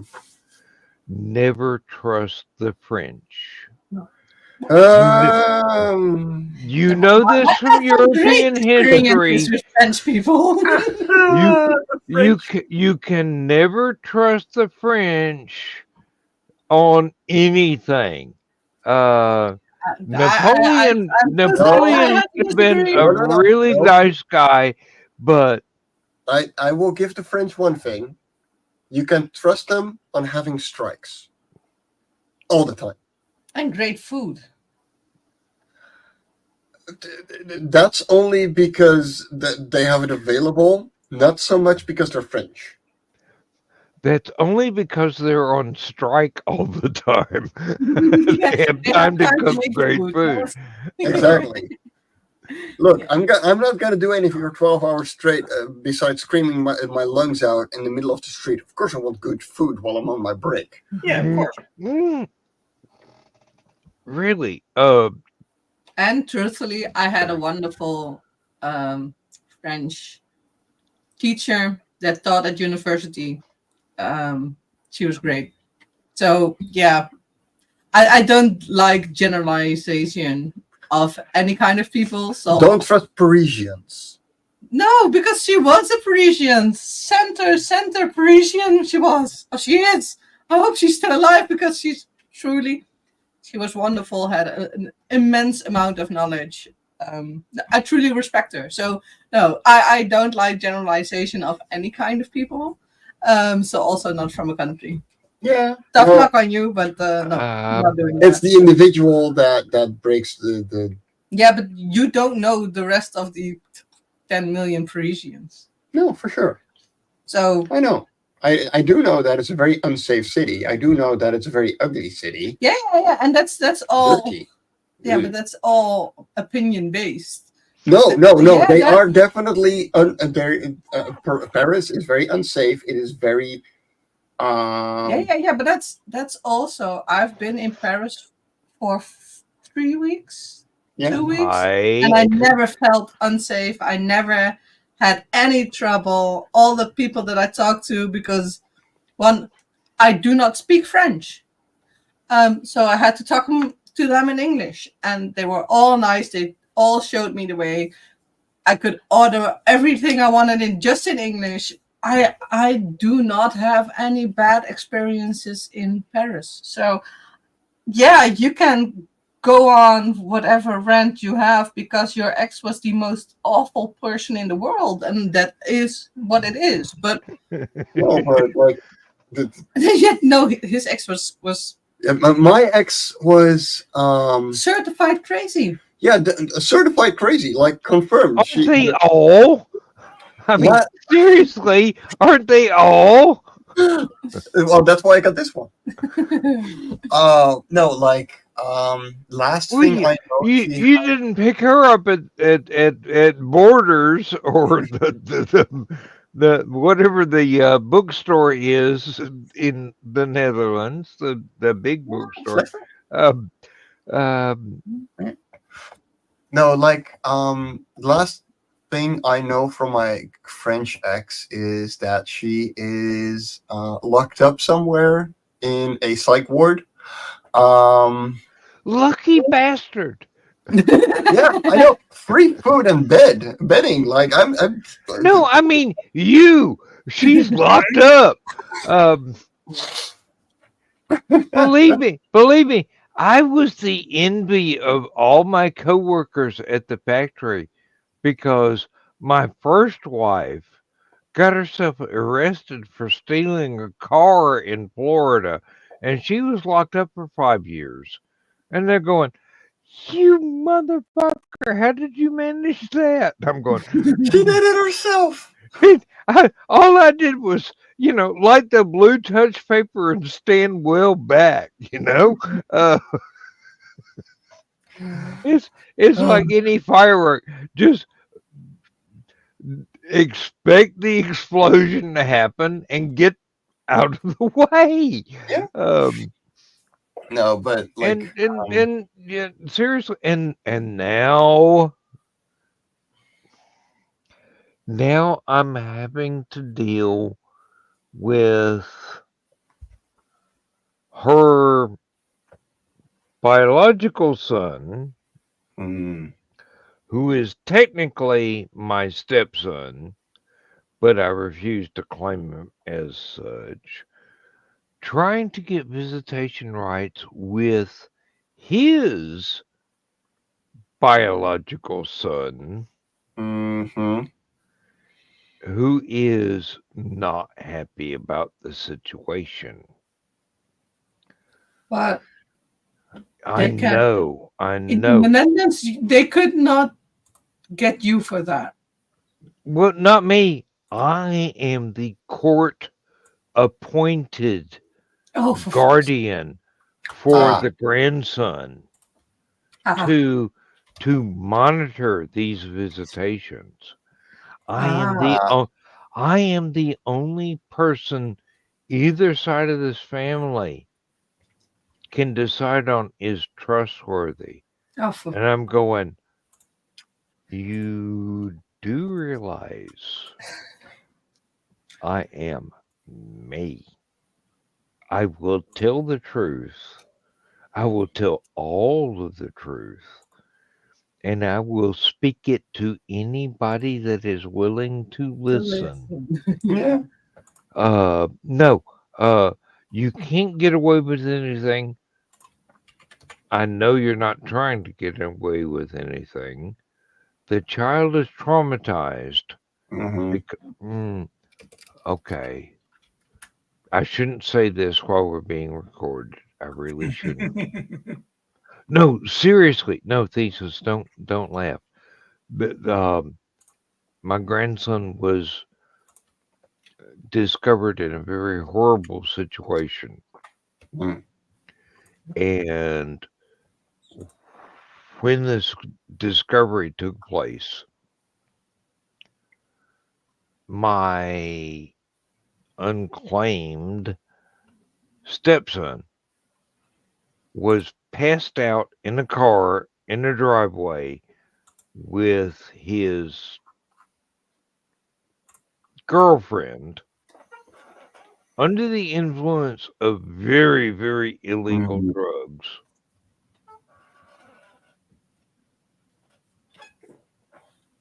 And my grandson was in a cardboard box Mm. locked inside a chicken coop. Yeah. There's so many Yeah, levels of exactly. No. I mean, it gets worse. Believe me. Yeah, but maybe it's not the place Yeah, this is to not discuss place. that. No, for it's not. It's not. It's not. But um, I've told people It time and was time bad. again. Yeah. I've Yeah. told people time and time again. I am me. I am honest. I will tell the truth every time. Yep. Um, but no, this is a green room subject Yeah. where we can talk with Uncle Carl being therapist. Uh, and I will shout a little bit because it still upsets me. Of But course. it was years ago. But now Mhm. I'm having to be the referee Mhm. for said father, in quotes, trying to get visitation with his son who wants nothing to do with him, who will luckily be of legal age in about 3 years. Mhm.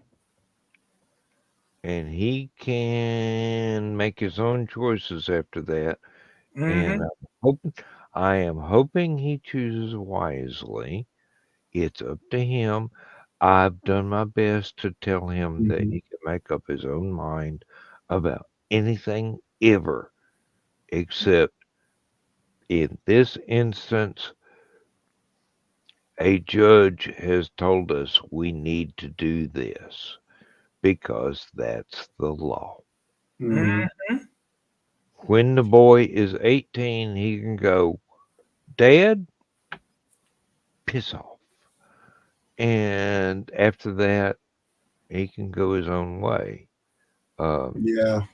We he's being raised by my stepdaughter, who I'm proud of, who is my erstwhile stepson, who I'm not proud of, sister. And Mhm. she has made it her life's work to rescue children in unfortunate circumstances. Yeah, that is what my mom has been doing for the last 35 years. If there's a child in need somewhere, Yeah, my mom will take them. Yeah. exactly. Yeah. My daughter will and notice I didn't say stepdaughter that time. She is my daughter. I mean, seriously. Uh, it might be because my soul says she is. Oh yeah. But she's no blood relation to me. But I managed to make an influence, a difference in her life so that she changed herself Mhm. from being what her mother, the sociopath, tried to make her be to her own person. Yeah. And she has learned compassion and love and uh, a love of learning things. And she got the love of learning things from me. She got the compassion from me. Uh, I don't know how I got it right. I really don't know how I got it right. But Well, I'm you were glad I there. did. You know, that's one of the things, like, a lot of people underestimate, like, you're there as an actual parent, you know, and rather than just being a father or a mother, or you are an actual parent, you're a dad or a mom. And Well, um what's a really big thing too, that gets understated as in current culture, is that usually children that are in bad situations with parents, if they have a stable dad, they are often a lot better off than the ones that have a stable mom. And they are a lot better off if they grow up with their stable dad rather than their mom. And why is that? Um, I'm going to take exception to that because no, no, no, no, don't get me wrong. No. I'm A just lot of great saying. moms that are doing a great work, but Yes. generally, I have children get known with their several mom. single mothers that have had to struggle with deadbeat dads that have turned out exceptional kids Oh yeah, time and time again. It's not the gender of the parent, it's the determination to give them a good life, or at least impart some sort of um, value system that they can learn from and follow. Um, yeah. and Rob from Atomic Snack Bar, is it Stack Bar? Oh, God, sorry, Rob. Called of Carl. For life. Yeah. Uh, hey, if you need a therapist, Carl's only a green room away. Appointments can be made every Friday on Discord. Uh, and you don't even have to turn your camera on. Just talk. Um, no, the thing about my daughter, I, I, I turned her loose with my library, and I told her she can make her life anything she wants it to be as long as she's willing to put in the work. Yeah. And she did. Her brother said, "No, I'd rather break into people's houses and steal shit." Mhm. Quick money. Mm-hmm. Yeah. Uh, work, that's for losers. Uh, yeah, right. That's why I have half a million freaking dollars now, because I worked all my life. Um, No, like it's really the same with my half brother and I. Um, like, I have very few good things to say about my brother. Actually, I don't have anything good to say about my brother. you have Um, never talked about your family with us before, no, and I have a biological, so fully biological sister, and a half brother that is from a different dad but the same mom. Um, he is he's trouble. That's literally the description I'm going to give him. He is trouble. He will always call when he needs money. That is the only thing that he will ever call for. He has narcissistic personality disorder, which my mom has too.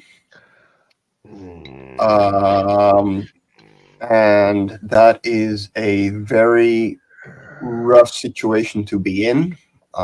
Therefore, my sister decided that my mom is no longer in her life and I completely respect that. And in the same vein, I have decided that the first time that I'm going to see my brother again is when my mom dies, because I'm literally I'm the last person she has. So And at the that- funeral, you're going to punch him really hard. exactly. That's like, okay, now we're done. Like, this Mhm. is over. I'm never going to see you again. But that is the first time that I'm going to see him next. And he sometimes still tries to reach out, and I'm like, no, the things you've done to me that came up through my adulthood mean that I no longer ever want to see you again. But yeah, he is 6 years older than me and hasn't worked a day in his life. Gets government support because he has ADHD, which supposedly I have too, but I'm not sure where. And You can actually have a job. That's where your ADHD is. yeah, like I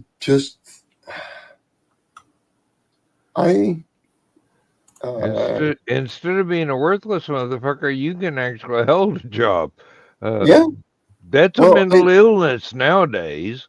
I very early on decided that I would never be him, and that sounds. No, it doesn't sound. No, I no, mean, no, no. it's perfectly sensible. Yeah, like I just never would be him. You had a negative example that you said no. I had a very good negative example, and it meant that I made decisions that were very negative for me as a person. Like I lost a lot of creativity doing construction because I wasn't allowed to be me. And yeah, like there were points in my life where, alcohol and drugs were very much a relief, because I did not want to be him, to the fullest of extents. That's understandable. And on the other hand, I'm glad you found another outlet other than those particular two. Not that I'm trying to shame. No, I know. My God, I've probably done more drugs than anybody in your entire country collectively. Hey, I went to college in the 70s. I mean, seriously. Yeah, exactly. Like we were not into experimentation. This was full scale research. Exactly. Like we wrote up papers and stuff. Of course, we rolled them afterwards, but oh God, I never wanted to be useless, and that's what he is. He's literally useless. He's literally just mooching off of everybody around him. If it's not energy, then it's money. If it's not money, then it's literally just life energy. Yeah, like a vampire. Yeah, and always on. I just realized we've been going for almost 4 hours. Yeah, no, we've been going on. We're getting to that point where welcome to my world, people. This happened a few times before. I know, but my brain never shuts off. Yeah, tell me about it. I actually have to take medication, over the counter medication, to get my brain to shut the fuck up so I can sleep. Otherwise, I would be up from noon till damn near noon the next day. This is the mind of a writer. My usual biological clock says go to bed at 3 a.m., wake up at 10 a.m. Doesn't matter what fucking time zone you're in. It's like that's all you need, and you're good to go. And my wife is going, but I wanted to go shopping, and I'm going, honey, set Go the ahead. alarm. Fine. No. I'm very much an early bird though. And Bruce and I both. My wife has PTSD from a car wreck, so I have to drive everywhere outside of this county because that's where it gets fucking dangerous to drive. And she is terrified, absolutely non-functionally terrified. She can go anywhere inside the county because it's very rural. It's almost entirely pastures and hayfields and churches and little bitty towns with 500 people in them. But next county where all the stores are and the shopping centers are, it's traffic. It's a lot busier. And I'm going, okay, honey, got this shit. I was born to drive. Oh yeah. No, that's not cocaine. That is homemade. It looks like voodoo. It looks like voodoo. No, herb butter. Herb butter. It looks like blue cheese. I'm sorry.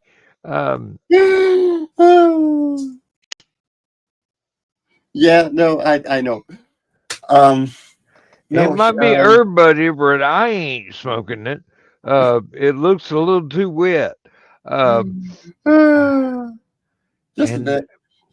Actually, he's very subtly making breakfast for us. So I do have a confession to make. I have not done any illegal in the U.S. drugs in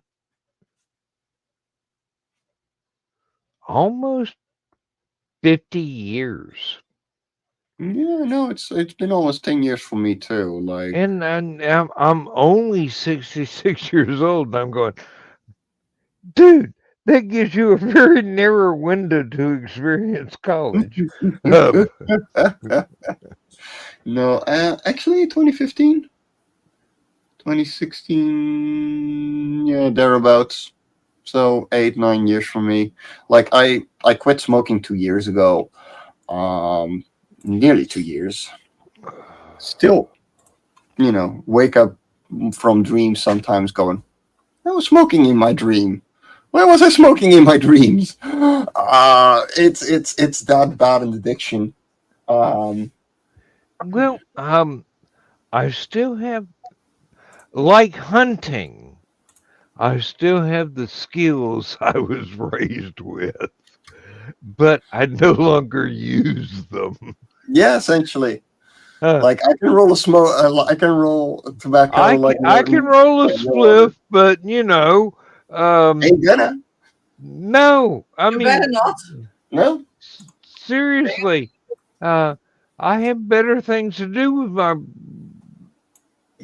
electric bill. I mean, and that's about what it costs nowadays. Is my electric bill and probably our grocery bill. I mean, seriously, I'd rather spend $300 on groceries than I would on $300 on something I can roll and smoke. Yeah, exactly. Well, I mean, it was about 15 euros when I quit smoking 2 years ago. It's not double. So 15 euros for a 50-gram pack, which is about 1.5 ounce of rolling tobacco. Because I rolled my smokes, as you remember, probably. 4 minutes. All right. There we go. That's my cue. 4 minutes. And I rolled like 30 or 40 smokes a day. I mean, you probably remember that too. And one of those packs would last me 3 days. Jimmy, I will say that it went from 1970s, $35 a week, to 2000s, $500 a week. Yeah. And I said, no more. I've got better things to do with this money. Exactly. No. It's fun. It's entertaining. Yeah. It's relaxing. But, I can listen to the Moody Blues and get the exact same effect without having to spend $500 freaking dollars a week. And people don't understand that. They're just going, but you're so laid back. And I'm going, that's because that's my personality. Yeah.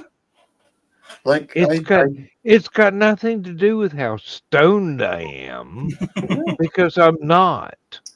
It's got to do with how comfortable I am in being me. Yeah. And once you learn how to be comfortable being yourself, there's an entire world open to you that you can explore without any fear whatsoever, because no cop can arrest you for being comfortable being yourself. There's no law against learning new stuff. There's no restriction on learning about other countries and other traditions and other histories and things. There's nothing that stands in your way because you're not throwing a third to half of your income away every week. Yeah. Sorry. I'd rather watch Rob's videos from Atomic Snack Bar than catch a buzz. But it's almost the same thing, except there are no drugs involved. No, but that's the thing too. Like, I love just taking a walk, or going cycling. I don't do well on weed. I love ecstasy. Like, I am absolutely a raver. I love just popping a pill and going for 12 hours dancing my ass off. I'm a good dancer too, even without the drugs. But the thing is, like, that is recreation. That is me getting out for a specific thing. I don't need those things. I needed alcohol to get through the day for a good long while because my colleagues were awful. The moment I quit that job, I stopped drinking as well. That impulse anymore. Yeah. But it's my cue because there is someone going, we're going for breakfast now. So don't worry. We've already gone damn near 4 hours on a 2-hour show. Yeah. And thank you, Mike Jimmy. Thank you, Luce. thank you, Aurora, for guest starring, because you were the guest star. And Oh, thank please you, sleep in a bed Thesis, again. for sitting here going, you boring motherfuckers. I'd rather be swinging a sword at somebody. Now, honestly, you think if I really wanted to do that, I wouldn't? There's one right here. Right? It's right Yeah, there. and that's the pretty one too. Why do you think it's right by my desk? Because it's pretty. The same way with. Okay, I'm not going to say that because I'm in the U.S. All right, guys. I'm getting some eyes on me going, one of you got to quit. So, thank you so much. It has always, Good night. as always, Good night, Mike Jimmy. Thank been a you. great Thank fun. you very, very much. Give Lucen and Aurora a hug from all of us. Yes. Will do. Thank you. And take care, guys. Good night.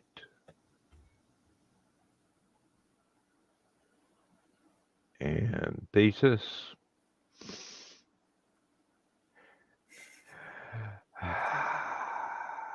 Carl's going to have fun watching this one tomorrow. No, he's not. He'll tap out when Donna leaves. Be like, all right, I'm done. No, he'll go through the entire 4 hours and go, you sons of bitches. Oh God. Okay. Give Foxy a hug for us. And Kitty when you see her, because I don't think she lives near you. I'm not No, sure. she's in Canada. Oh, she's in Canada. Wow. Okay. Yeah. Well, seriously. Kitty, I don't know you, but I have come to love you. And Voxy, I do know you a little bit, and I absolutely adore you. And Thesis, you are more amazing than you give yourself credit for, and I love you too. Yeah, I love you too, man. And on that note, I'm going to take my drunk ass off to YouTube and watch probably the drunken electrician explain history that nobody has ever covered in that particular manner before. If you've never watched Fat Electrician videos on YouTube, this guy is one of the best history teachers that has ever existed. It's not safe for public consumption, but he tells it exactly the way it was. He researches everything carefully, and he talks a lot like me, but more eloquently, or at least more redneckly. And he's from up near Aunt Donna and Uncle Carl's neck of the woods. So, Unsub Podcast, Fed Electrician. These are the recommendations I'm giving folks, and thank you for allowing me to, shall we say, screw up your childhood. Like actually understanding what Over the Rainbow is all about, or what Pink Floyd actually means. That's a discussion for another day. Good night, Thesis. I'm going to hit the end stream here now. And, oh, we're 4 hours and 5 seconds in. So that's a good time to go. Yeah. Oh my God, my wife is going to kill me. Good night. Good night.